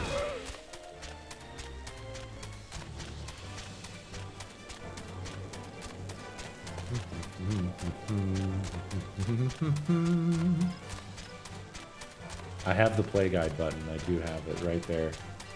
Ready at all times to never be touched. Never once. Never ever. Welcome back, Co. You have a charm and a message for me from Puckno Pokey, you say? Here's the charm, and here's the message. A cunning rogue am I. Ha ha ha. I suppose I must explain. Puckno Pokey and I go back a long way, to when first I took up the harp. I made a promise to him then, one that I have yet to make good on. Puckno Pokey has long desired that I remain in the Twelves Wood to sing for the rest of my days. Regrettably, I have been ill able to oblige him. Duty called, you see. I had battlefields to stand upon and comrades to protect. Moreover, an event came to pass that rendered my being in the Twelves Wood problematic. I thought that by taking eager souls such as you under my wing, mayhap it would suffice to appease Puckno Pokey. Of course, he saw straight through my little ruse. What the Mughals lack in grace, they amply make up for in wit. The creatures are great lovers of song. That you return with this charm is proof positive of his high regard for your potential as bard and archer both. The charm is a crystal known as the soul of the bard. Puckno Pokey asks that you bring it to me, aye, but he meant for you to have it. It is a gift from the Mughals, bestowed upon those they deem worthy of walking the path of the true bard. This is a lie. That Mughal wanted you to have it. Man. The soul of the bard harbors memories of the past, verses and refrains sung by the bards of old. As you gain in worldly experience, more of these memories will find expression through your being, imbuing your song with powers untold. Now, it may surprise you to hear that bowmen and bards are his next of kin. By the same token, mastery of song is dependent upon one's prowess as an archer. The sense in this will be lost upon you at first, but in time the realization will dawn that bow and harp are but stringed instruments played by the same hand.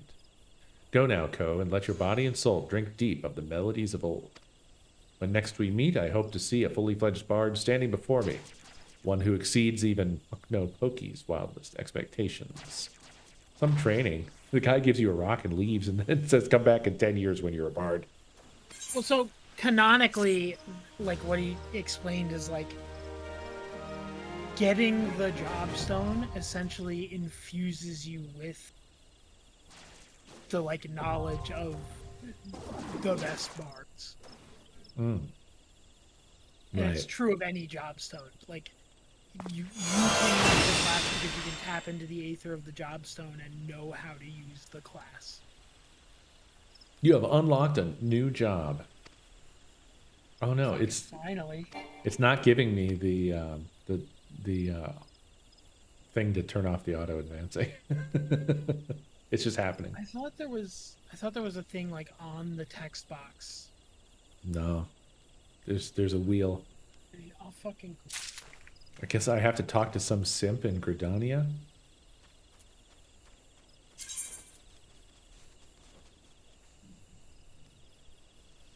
You have obtained a soul crystal. Soul crystals are required to change from your current class to a more specialized job.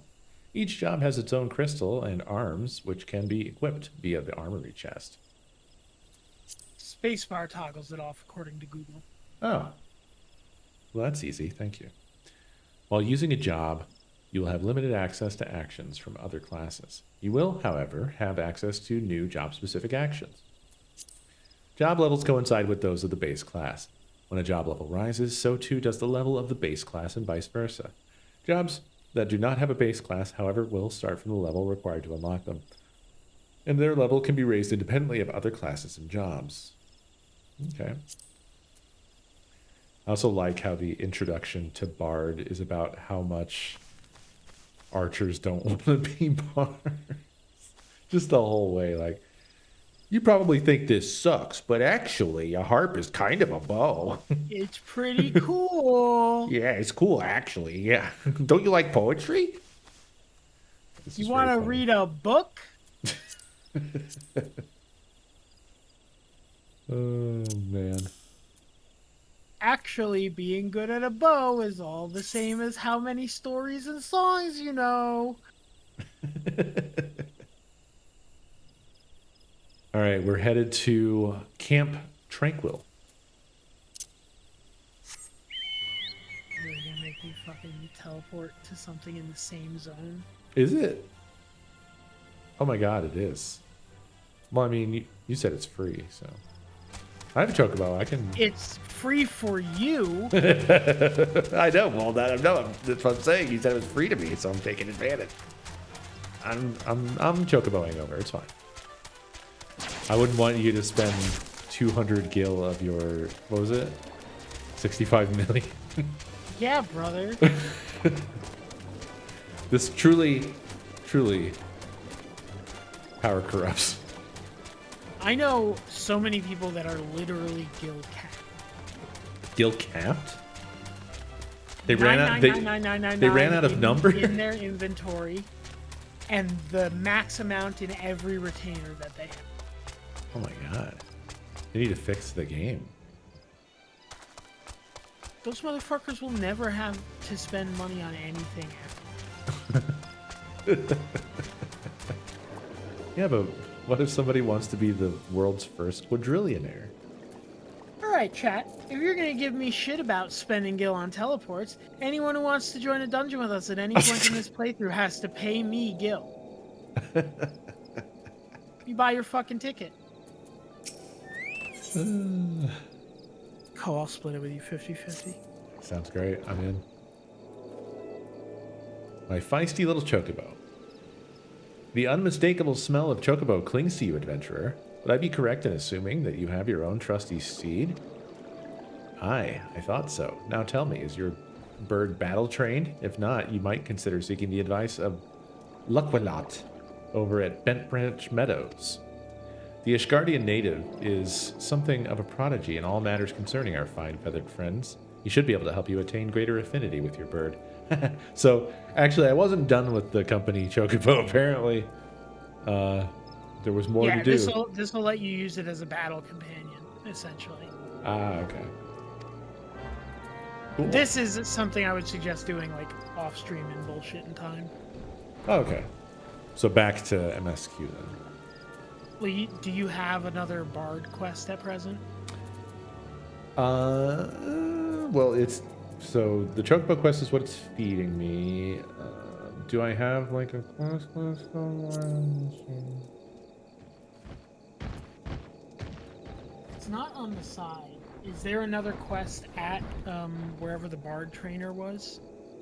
Oh, the Bard trainer was in Gridania. Yeah, so we should go back to Gridania. Okay.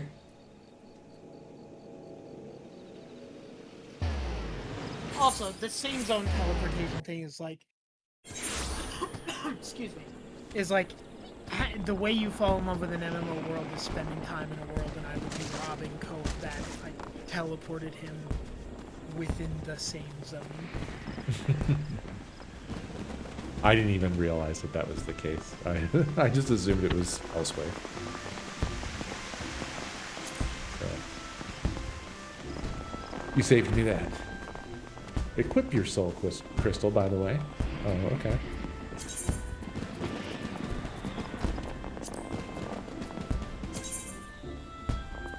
That'll be in your armor. Yeah. Control I. Control I.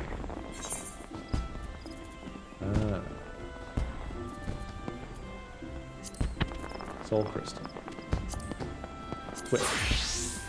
Transferring hotbar settings. By changing your job to Bard, you may carry over the hotbar and cross hotbar settings from Archer. As the actions from Archer may also be used when playing Bard, transferring these settings will allow you to run in a similar fashion. This is recommended if you don't know what the fuck a Bard is. Sure. Yeah, you want to do it. Yeah. They've been transferred. Two things to look at. In the character menu, go to actions and traits.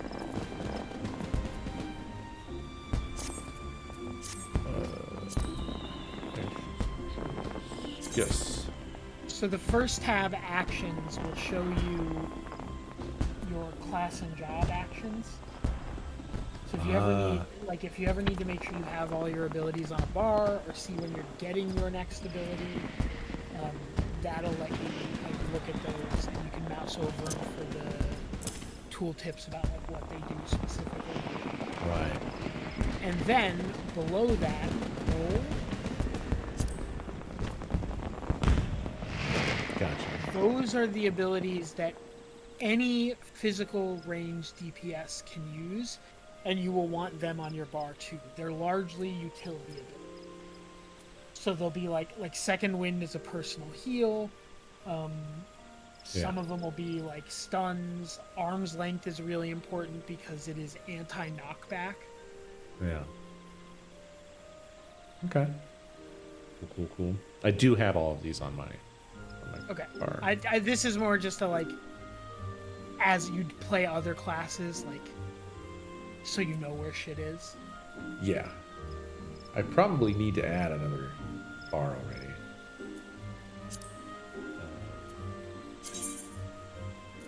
Let's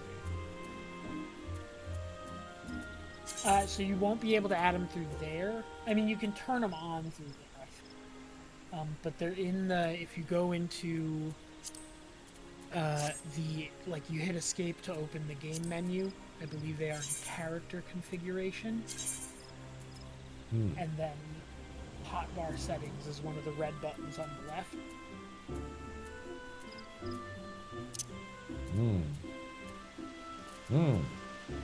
And then a thing to know is you can set up some hotbars, like you can change the shape of hotbars, and you can set up some hotbars so that like my hotbars 1 through 3 change with every class because it's all just the class actions, but everything besides that is shared among all of my classes because it's like utility things, like where I keep my mount list, where I keep my sprint button, where I keep my like the ones I use to change job. Gotcha.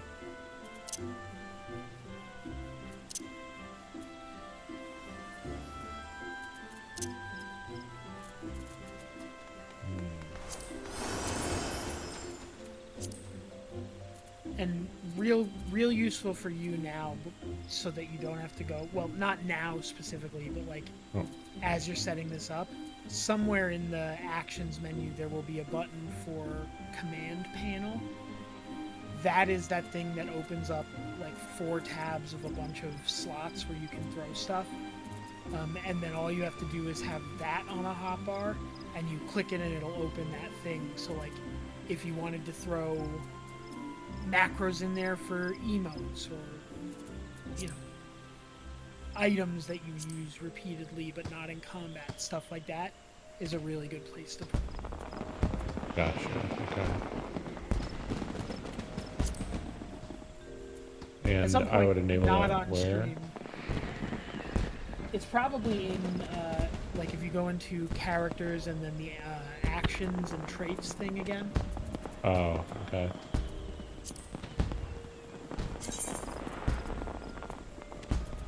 It's probably somewhere. I'm looking through it.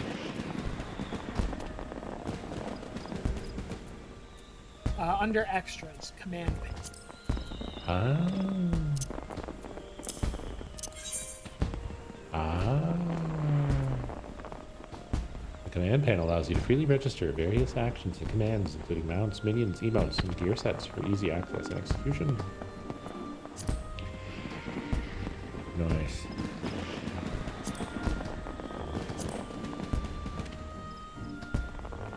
Yeah, just drag shit in. Fantastic. Like that's where I have all of those like dumb little chat macros.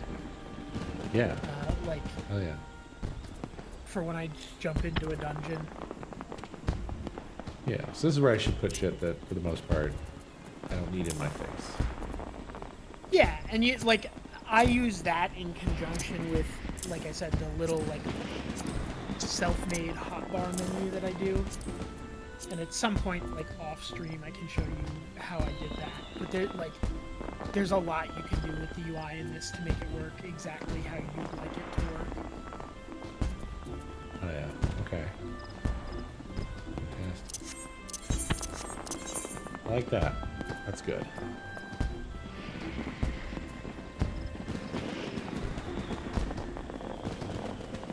The one benefit I will say of not putting your mount in there is if you have it on a hotbar that's out and you bind it to something.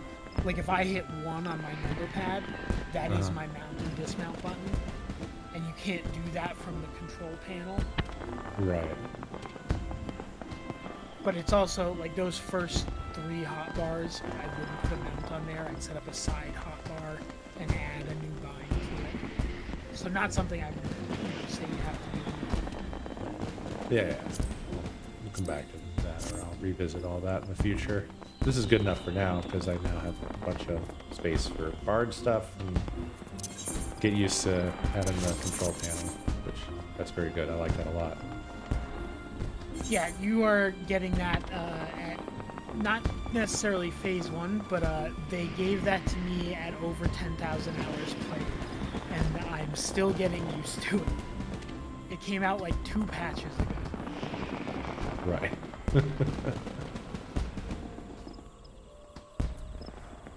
Oh my god, this guy's name is Mr. Tiny, and his clan tag is Boat, so it looks like his name is Mr. Tiny Boat. Oh, amazing.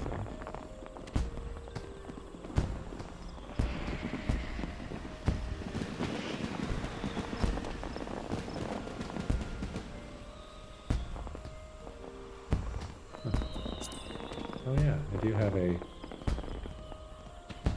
musical thing now on my screen.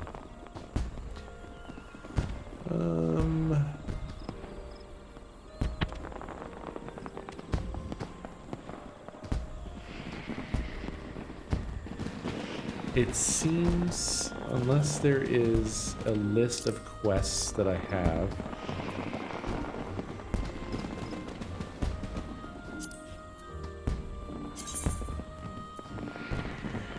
Are you at where Jingle Jangle Man is?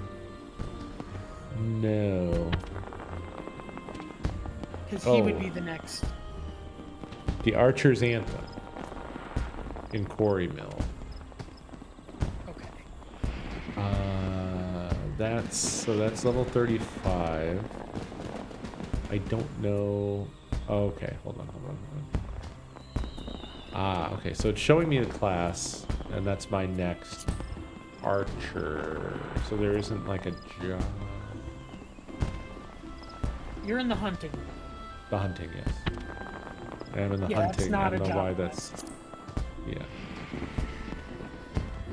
Let me see what. Where is Jingle Jangle Man located? I don't know who you mean. The bard guy, the one you just did the quest for. Oh, he said come back and see me in 10 years. He's gone. Yeah, brother, that's the end of that quest. Where was he when he said that? I think he was in fucking Quarry Mill where we were. In the log, Okay, yeah. Yeah, the quest is going to be there. Okay. You're also looking at a version of the map right now that does not show you what is actually on the map because it is geared to that specific thing. So I would close out of that and open your actual map.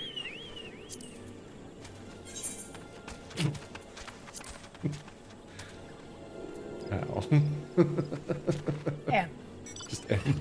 Okay. This is that. This is still that. No, it is different. There was no blue bar with a target thing on top. Oh. See okay. that blue purplish quest with a plus sign in Quarrymill? No. Where am I supposed to look here? You're so fucking far zoomed out. Zoom in! Yeah, I'm zoomed in, buddy. Okay. On your map, brother. What? You thought I wanted to look at your back more? I don't know what you. I'm zoomed. I'm in the map. I'm zoomed in the map. Okay, so that's Leaves of Clark. Is that where his dickhead stuff was? Where was the bard train? In the law.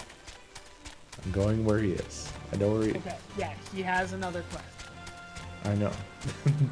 I don't know how we got mixed up on this, but that I knew. What I was struggling with was I don't even know why the Archer's Anthem came up.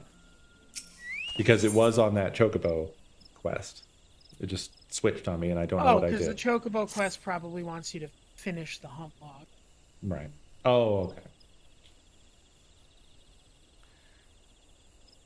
Ah, that glint of determination in your eyes is a testament to your newfound strength. You put me in mind of my salad days, Co. What? You would know why I truly abandoned the battlefield and became a bard? That I took an arrow in the knee is what most folk believe. Are you kidding me? But it is quite clear you are not most folk. Very well. I shan't insult your intelligence with an untruth.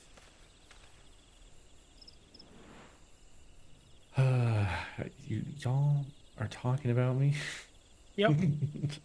Yep. Who is Brother, who you is did Genevieve? that is Jasky's sin. Oh, okay. For now, allow me to answer by saying that everything in creation is given to change, and man most of all. I was drawn to the power of song, the power to touch the very souls of men. Oh, hello. And decided that I must pursue it.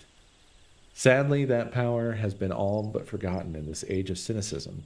Such songs as those performed by tavern bards serve no purpose beyond the amusement of drunkards. But that was not always the way of it. There was a time when song could shape the outcome of conflict. Ever since nations first quarreled, armies have fielded archers wherewith they rained death upon the enemy from afar. As the battle unfolded, however, the distinction between the lines of friend and foe would grow hazy, yet the archer's part did not end there. He had to stay ever alert, with arrow nocked and eyes trained upon the struggle. Even his comrades fell, turning the earth red with their blood. The archer could ill afford to avert his gaze, lest that moment cost another his life. One need not have a vivid imagination to appreciate the torrent of emotions that raged within him in that moment. Nerves near to fraying, this beast fit to burst. The archer did the only thing he could. He sang. His bow became a makeshift instrument, plucked as an accompaniment. At first, the archer sang only to still the roiling within, but his voice chanced to carry to his comrades. It inspirited those who engaged in combat, lending strength to their sword arms, and to those who lay upon the precipice of death, it granted a measure of peace. Realizing the tactical potential of song, yet loath to set aside skilled archers for that purpose, armies began raising dedicated regiments of minstrels. But the members of such units were no warriors, Co. Fair of voice and nimble of finger, these career minstrels could find a place in the hall of any lord, yet they knew not of the burden borne by those who charge into battle, whose lot is to dance with death and sup on pain. and so their songs rang hollow, holding no power over the hearts of men. In eastern Lanosia, I mean, Lenosha. Lenosha, okay. Thank you. Spirits are said to haunt the trees of Raincatcher Gully. I would ask you to travel there and await the emergence of these specters. Through force of arms, you are to release the spirits from their tormented existence, and in doing, ease their unfathomable suffering. With such a deed might you draw forth an ancient melody from the soul of the bard. There we have it. We must go to Raincatcher Gully, which is in Lenosha. South of Wineport, right? Oops. Yes. Yes, that's right. Thank you.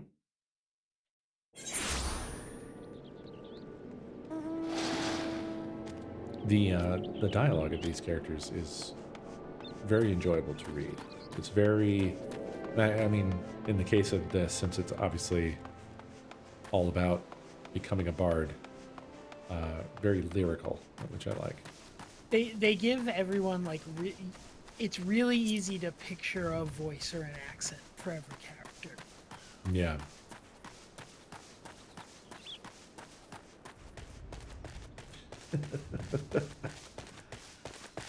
What the hell? I'm a street shark. Street sharks. Oh yeah.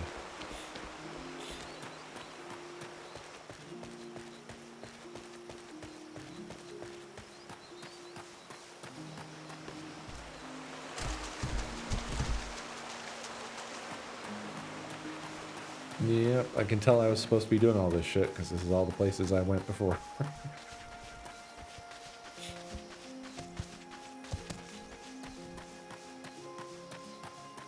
gonna be so sick when this is all old hat to you and then the game starts making you cry.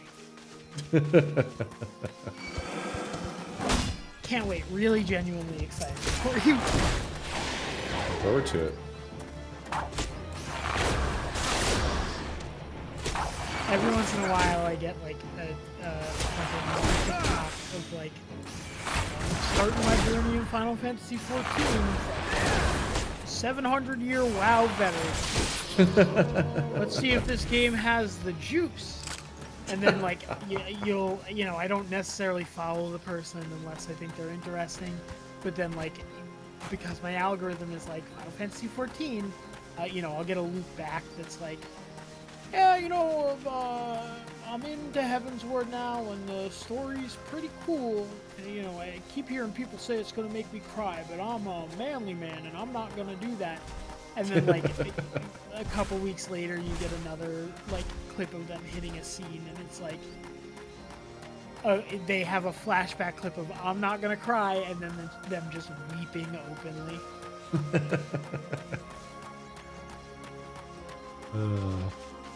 That's fantastic. You get to keep having that. Yep. It's not an exaggeration. My favorite is when a friend is playing through it and I get to experience them do it, especially if it's on stream.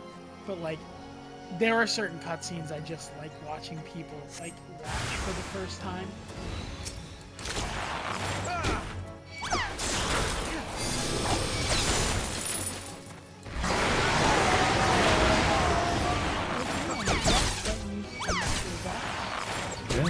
Fight these little dumbasses. There's my first battle.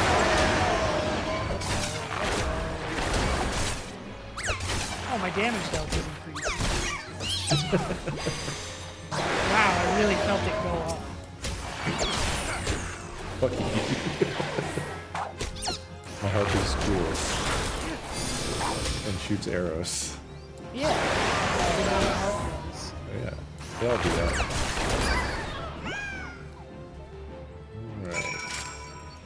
Look at my heart. Oh my god. Fucking, what the fuck? I'm just doing heart things. This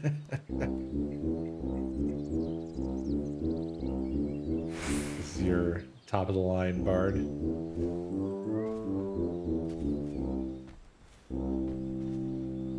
You just get to play music. It's just For that some easy. reason, the only instrument I have on my Bard hotbar is tuba. I haven't set any other instrument on it.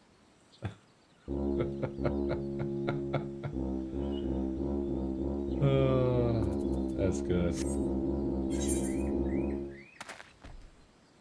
All right, back to Coralville we go. Okay.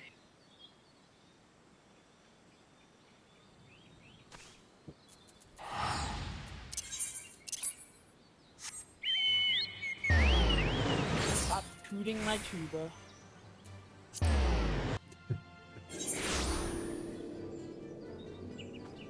Oh my god, kill that clown. Thank you for watching. I appreciate you.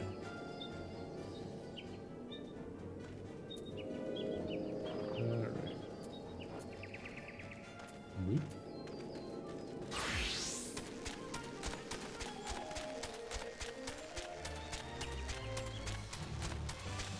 Back to the bard, idiot.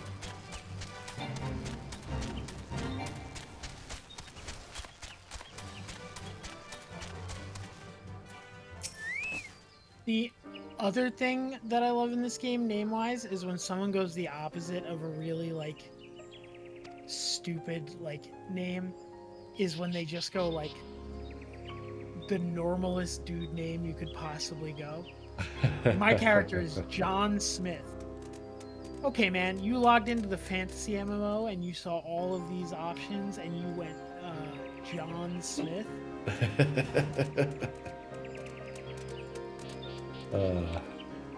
I mean, John Smith is that's very generic. What would be? You need something that's more, that's like kind of suburban, I think, right? And maybe like Todd Anderson. Yeah, Chad Collins. Yeah.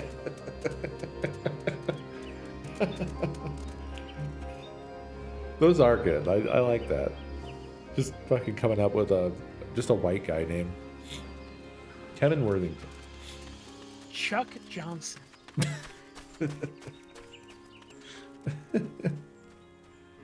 Embrace this song, Kevin, and as you play it in battle, shall ever more powerful emotion beset your temper, beset and temper your soul. When your stock of tales has grown, pray return and regale me with stories of your adventures.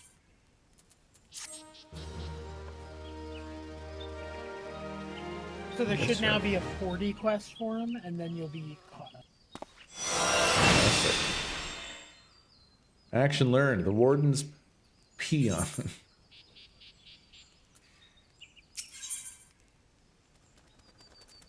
Forget what wardens pay on.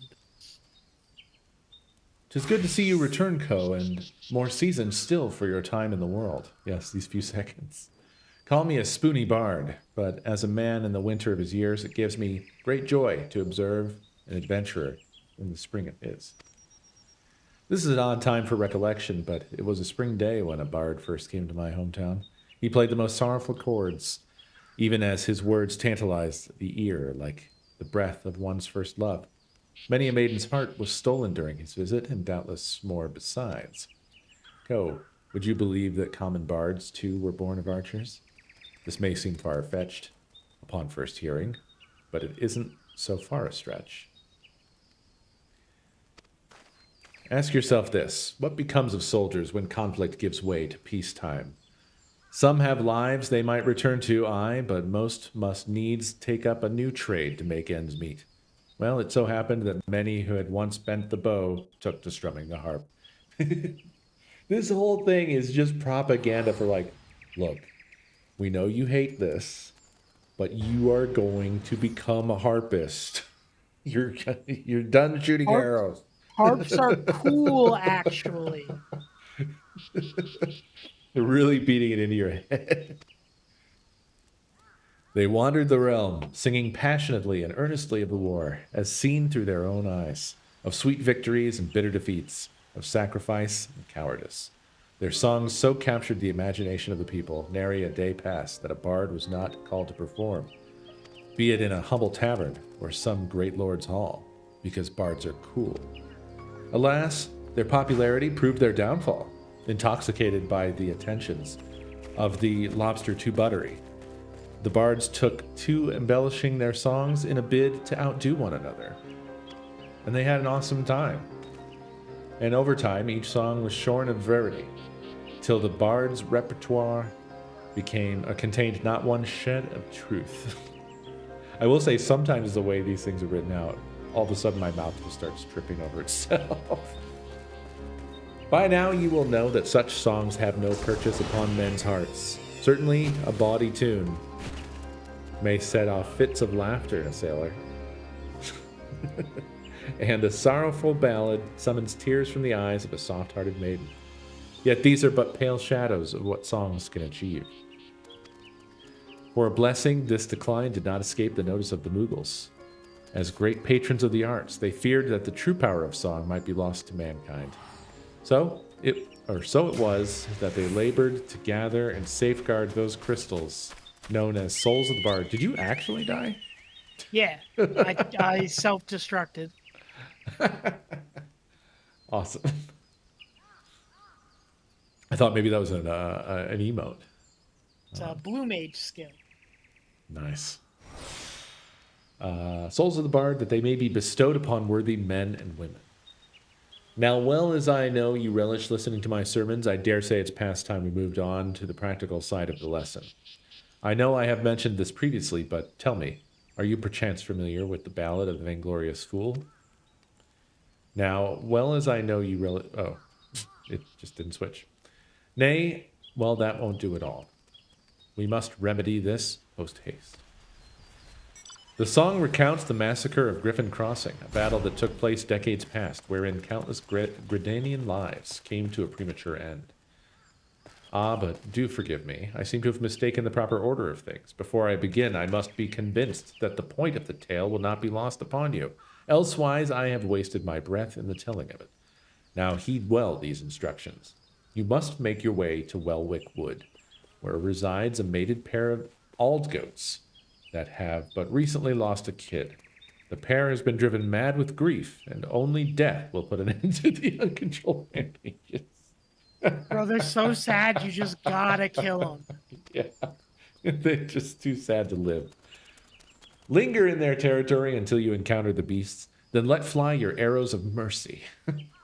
As you liberate them from their sorrow, so too shall your soul resonate with the echoes of poignant melody. These bards are evil, actually. That's what I'm learning. That's what I've found out. They're just normal music, guys. Okay, this is in Eastern Thanalan, Camp Drybone.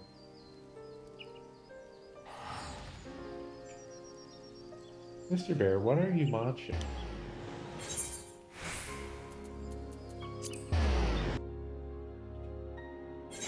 Sir, what do you mean God? Do you have something? Bun, what are you doing? Come on, what are you guys up to? What is all this? Sorry, big ambush. Mr. Bear? You just munched on nothing? You guys are nerds.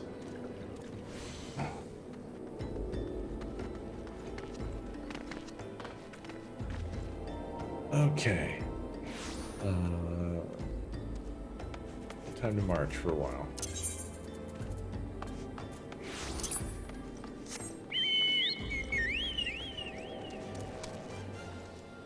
Papa Russet isn't too bad. Not amazing, but not bad. That's good too because it's a Lalafell, and the joke is that they're potatoes. I see.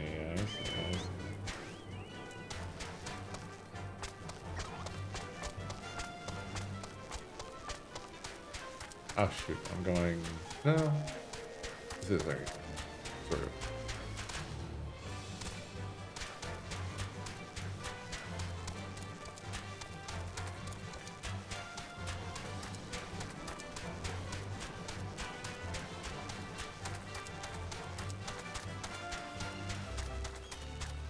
Taking the long way to mercy kill these goats. Is this the long one? No, I was joking about Oh. figuring out the right exit of dry bone.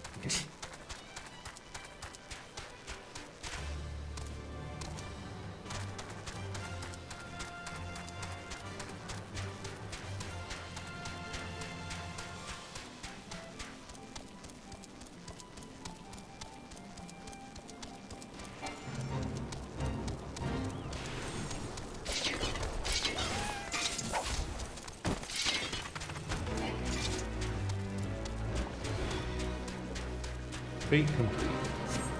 Fate joined. Fate left.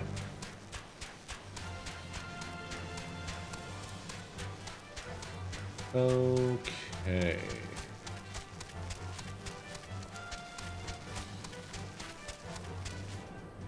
Here we are.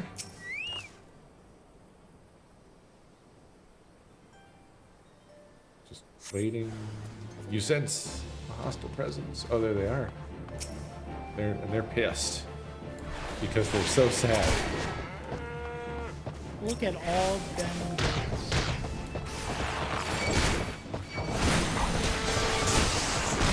Bandit Trapper, what are you doing here?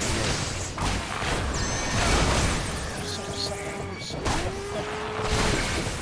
Oh, I have perhaps accidentally attacked everything in the nearby area. And that's fine, probably. Actually, not fine. I'm gonna die. I'm gonna leave. I'm leaving. Don't run off a cliff like that in combat, is my big tip to you. Yeah, that did hurt Cannot more than I die. expected. You cannot die from fall damage. You can die from being in combat, dropping to 1 health, and the enemy you were in combat with hitting you after you took the fall. I didn't know you couldn't die from fall damage. Because I know nothing. Saved your life. Thank you. I am now healed, and this time I'm only gonna fight the goats, and everything will be fine. Probably. You beat the goat. Because I killed the goats. Oh, did you kill the? You killed them for me. Yeah, that's how you lived. Oh, thank you. Well then. Back to the Black Shroud. Back to the In fairness, corridor. I did watch your health drop and briefly consider whether or not I saved you, and then I thought, well, we'll get more done if I do.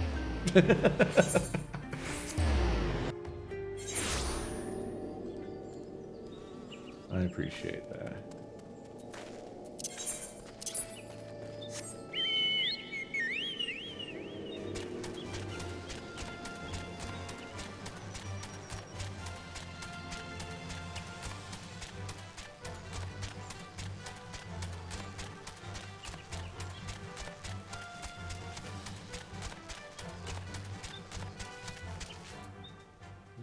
Okay.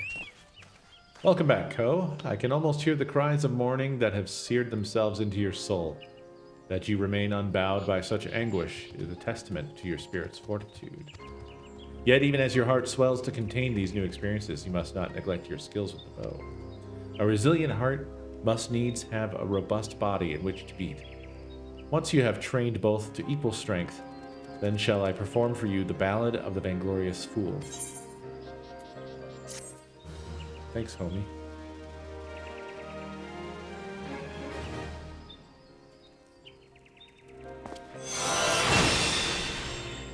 Armies, hey y'all. Cool. Okay. Your songs.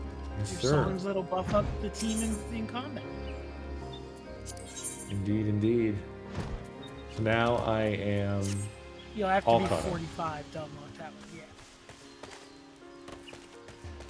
yeah. Yup. So now it's MSQ time. Tis back to influencing inquisitors in Querthas in Camp Dragonhead. Which you already knew. It is notably the only teleport in that zone. Thank you, thank you.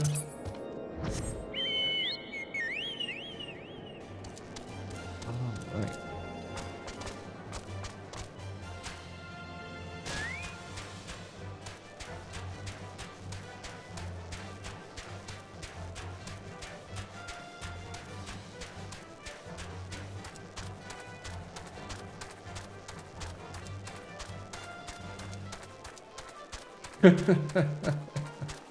Is that so, Omni? Incredible.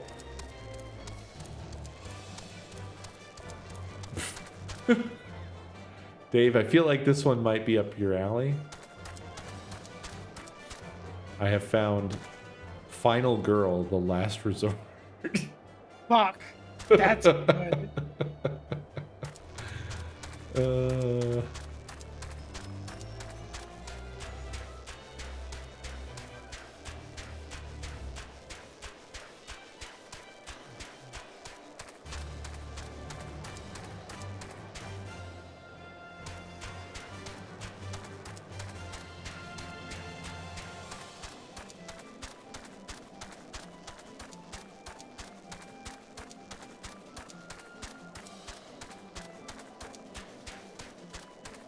I don't remember there being a big, huge U with a club here.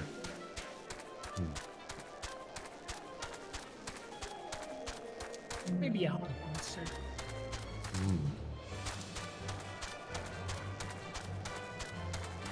Oh, it's a fate. Oh. I didn't see a fate thing on the map.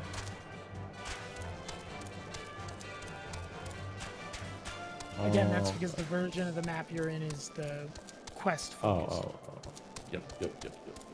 I see that. Sup, Patrick? Under Inquisitor Guillemet's watchful gaze, unprecedented numbers of heretics have been unmasked and brought to justice. They say he goes days without sleep, so great is his devotion. Blessed are we to have such a goodly, righteous man to protect us. Just go talk to a bunch of fuckheads. Great.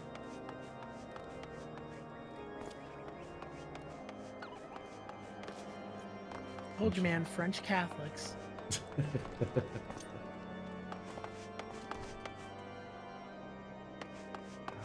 Where's the next ding dong? Must be up top.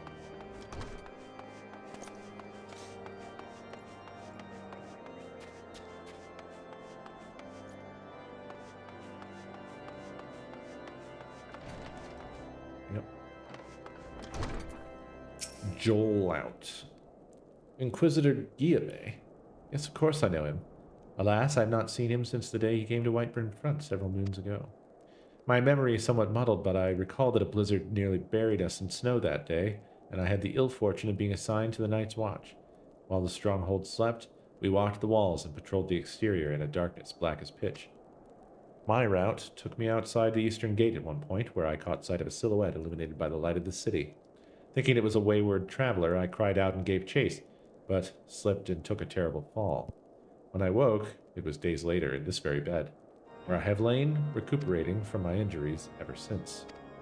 I had tried to rescue him, but in the end Inquisitor Guillemet rescued me, carrying my unconscious body to the gates. I owe him my life, sir, and I hope to one day repay his kindness. Great. Wait, there's more than one in here.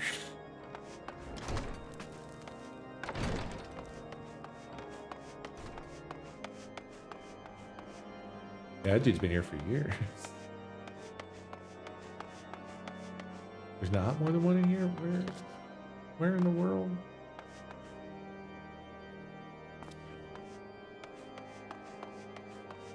Downstairs. Guess so.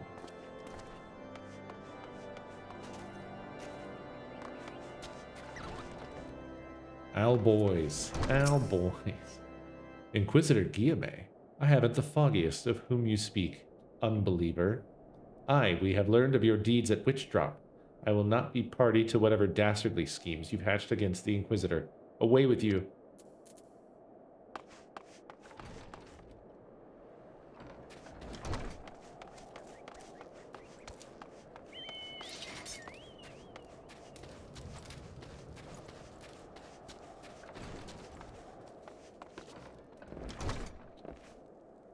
How's Tort?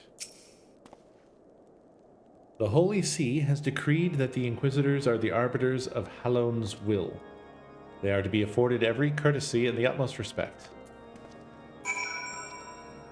Alright, everyone's been questioned.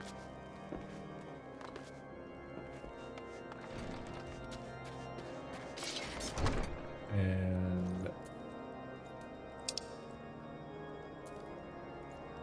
now I need to speak to whomst in the fuck? Oh no, not that. Not you. Whomst. Ah. Alphanod.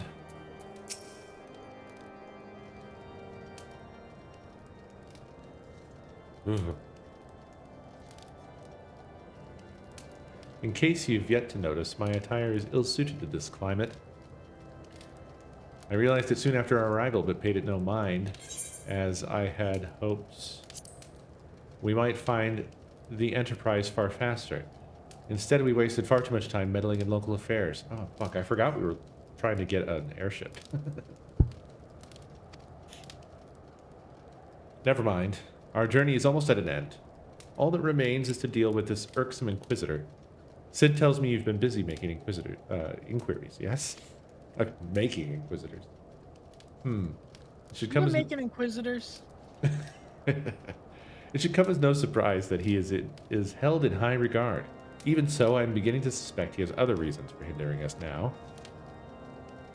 Let us more closely review the testimonials you obtained, Co. Mayhap they will provide insight into Inquisitor Guillemets' motivations.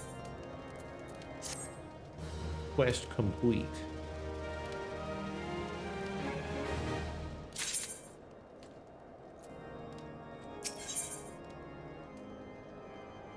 By the lights of Ishgard. Something troubles me about that wounded knight's account. He claims he fell chasing a figure in the darkness that he saw outside the eastern gate, yes? But the main road leads to the southwestern gate. Since we've arrived in White Brim Front, I've seen no travelers arrive by the eastern gate. Moreover, he said he glimpsed a silhouette illuminated by the light of the city, which would imply that the Inquisitor came from north of the eastern gate, not south. But it cannot be so. That way lies naught but a deep chasm. Assuming Sir Jolaut is not misremembering, he's gonna Jol out. The Inquisitor's behavior that night makes absolutely no sense, at least to me. Mayhap retracing his steps will shed light on this mystery. I mean, we're seeking something that is crossing a big chasm. It's clearly describing our airship. Sir?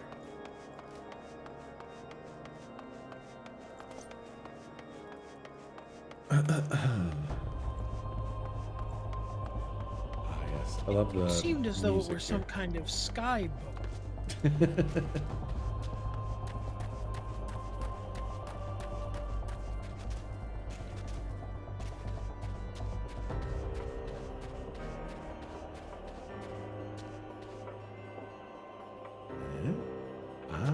No. Oh. Oh. It's a good thing you can't die from fall damage.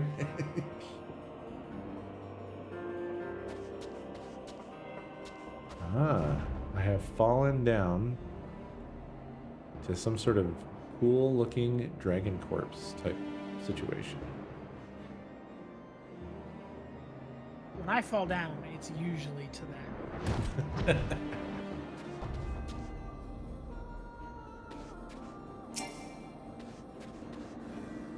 The air begins to crackle with ethereal energies. The enemy is still about. Plasmoid. Oh no.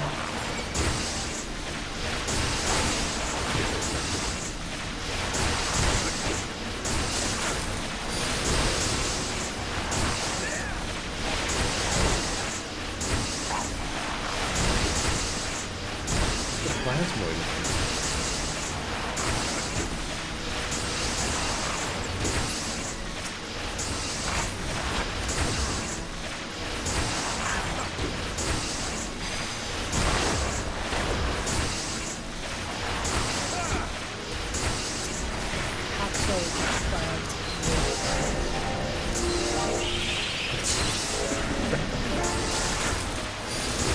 finally found it. I'm gonna die again, dude. I think I'm a little low for all this. Or a little dumb. You gotta be at least 34. Are they only level 34? Why? They were whipping my ass. This little guy's gonna kill me. Next hit, I'm dead. Goodbye, world.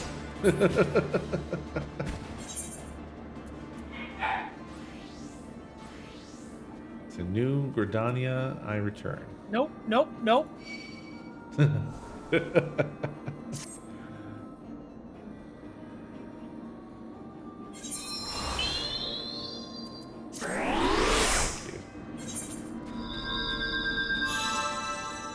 gotta learn your buttons, kid. I was just born from the chest of this dead dragon. I do. I guess my button management was bad. You got dots. Throw them on everything at the start of the fight before focusing on one. I also didn't use my ballads immediately, and I also didn't bother to read what they did. Mage's ballad increases damage dealt, lasts 45 seconds, 80% chance to grant repertoire. Trigger repeatedly while singing the Mage's ballad. Reduces recast time of blood letter. Can only be executed on the Warden's. Removes one detrimental effect from self. Okay. Yep. So 1 dot. Grants armies payon to self and all party members within 50 yalms, increasing direct hit rate by 3%. Okey-dokey. Let us try this again.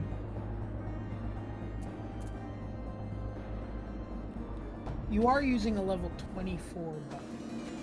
Am I? Oh. Okay. Well, I brought them all back. Well, let's just go. Yeah, I basically have only been using equipment that has happened automatically, essentially. Check your armory chest. Shift I again. Okay. See if you have another bow. You probably have a setting turned on right now. Or no, control I, not sure. You probably have a setting right now that is dropping all gear you obtain directly into the armory chest. And so you're not ever seeing it in your inventory.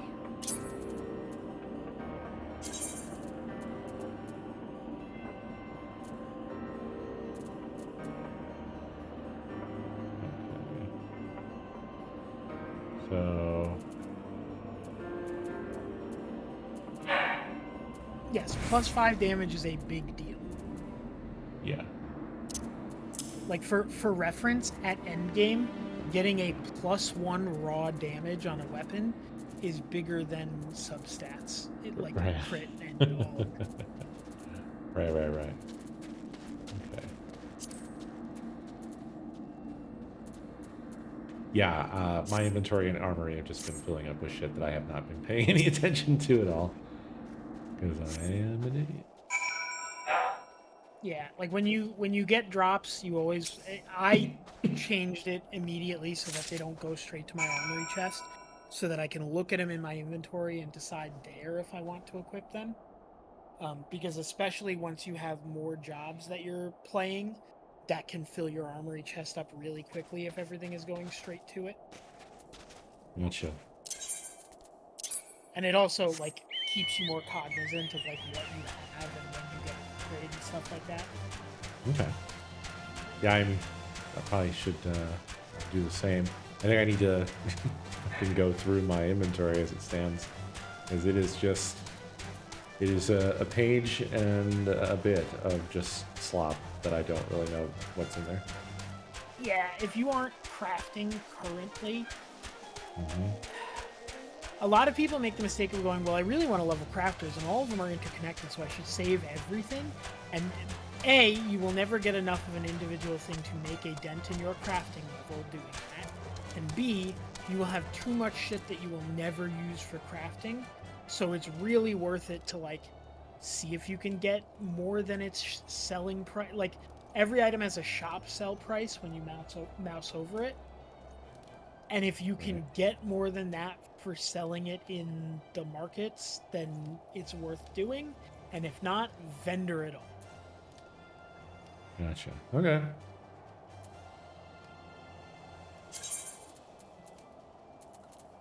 Data center wise, if you want to have any hope of joining Dungeons with Co and I, Crystal Data Center. You Malboro specifically, because Jasky's got a free company there, so there'd be a built-in group to play with. We're probably going to have to set up a second Crossworld shop for your chat, Co. Yeah. We can do that. You found something, didn't you? Well, don't keep me waiting in suspense. Let's see it. Given the contents of this encyclical, I believe you have just made the acquaintance of the real Inquisitor Guillaume. Newly come to Coerthus and murdered on the day of his arrival. Yes, it would have been a simple thing to assume his identity, for even if he were to behave oddly, who would dare question the wisdom of a papal appointment?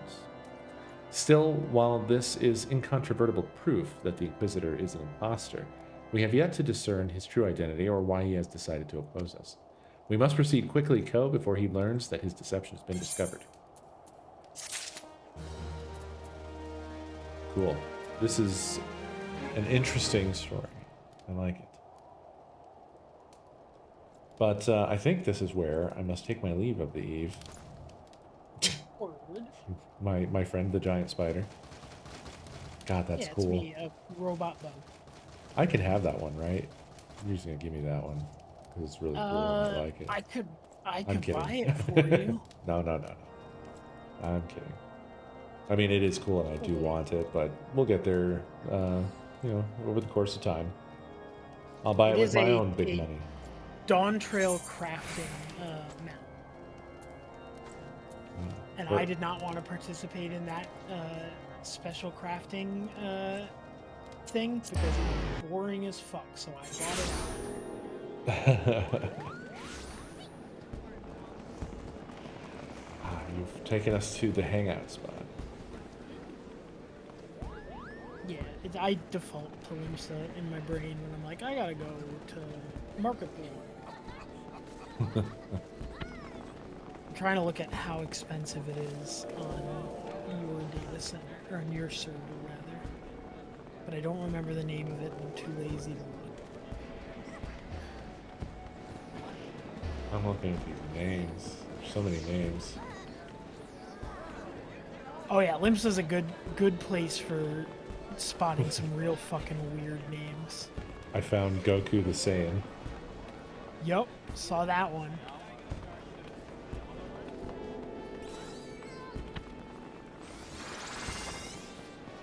What the fuck? Deep Canal Dweller. I think that's a label, though. Yeah, if it's in the like brackets, the double brackets, it'll be a title. Huff of Darkness, probably baked.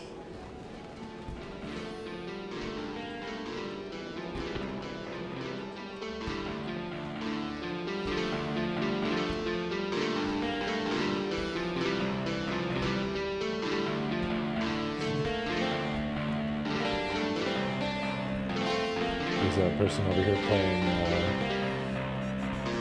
Barbie Girl.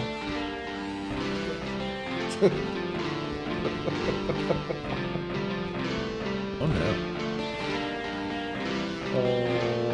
Alright, perfect. They're playing me off. They're playing something else now. What are you trading me, sir?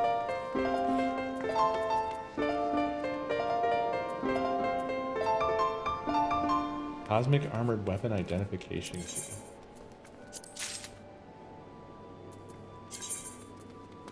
A thin rectangular piece of some unknown material.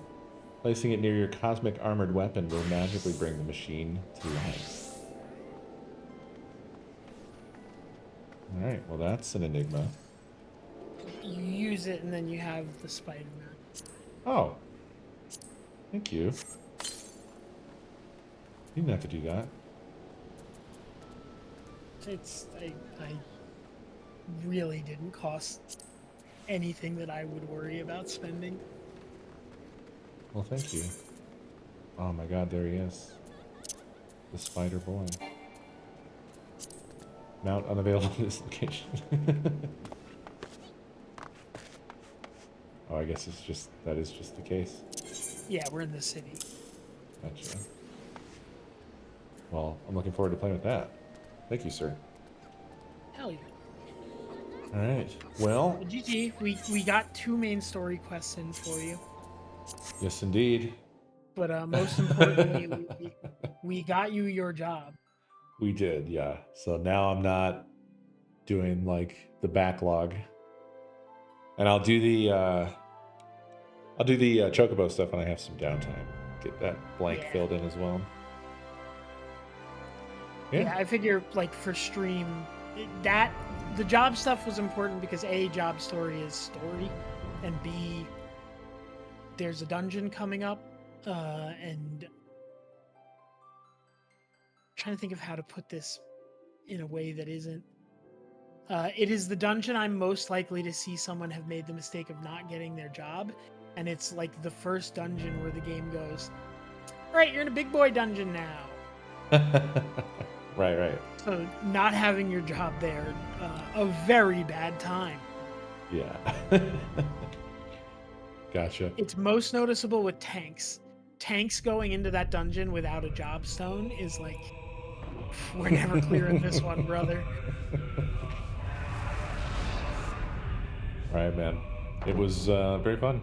Thanks for thanks for being my guiding light. Like I said, I mostly engaged in the classic MMO experience of, yeah, I'm just gonna hang out. Oh yeah. Well, have a beautiful night, man. See you. All right, folks. We are embarking on Fridal Fantaday. Going forward indefinitely. Obviously taking a break for Scream a Day, but when that comes. But Fridays indefinitely. Final Fantasy XIV finally. After all of the begging and pleading. But yeah, I have been interested in doing it. I've always found like the whole MMO process very intimidating in the general case, and but I think that of all of them, Final Fantasy XIV seems the most appealing and accessible, and it also helps to have somebody who is excited to drag you through it. So anyway, I hope you enjoyed. Thank you for watching. Tomorrow, Enjoyers Committee. Did you do the pool work? It was Soldier and Universal Soldier. Yeah. So give those a watch if you haven't for tomorrow night, and we'll be yapping about those. Until next stream, everybody, have a good night. I'll see you then.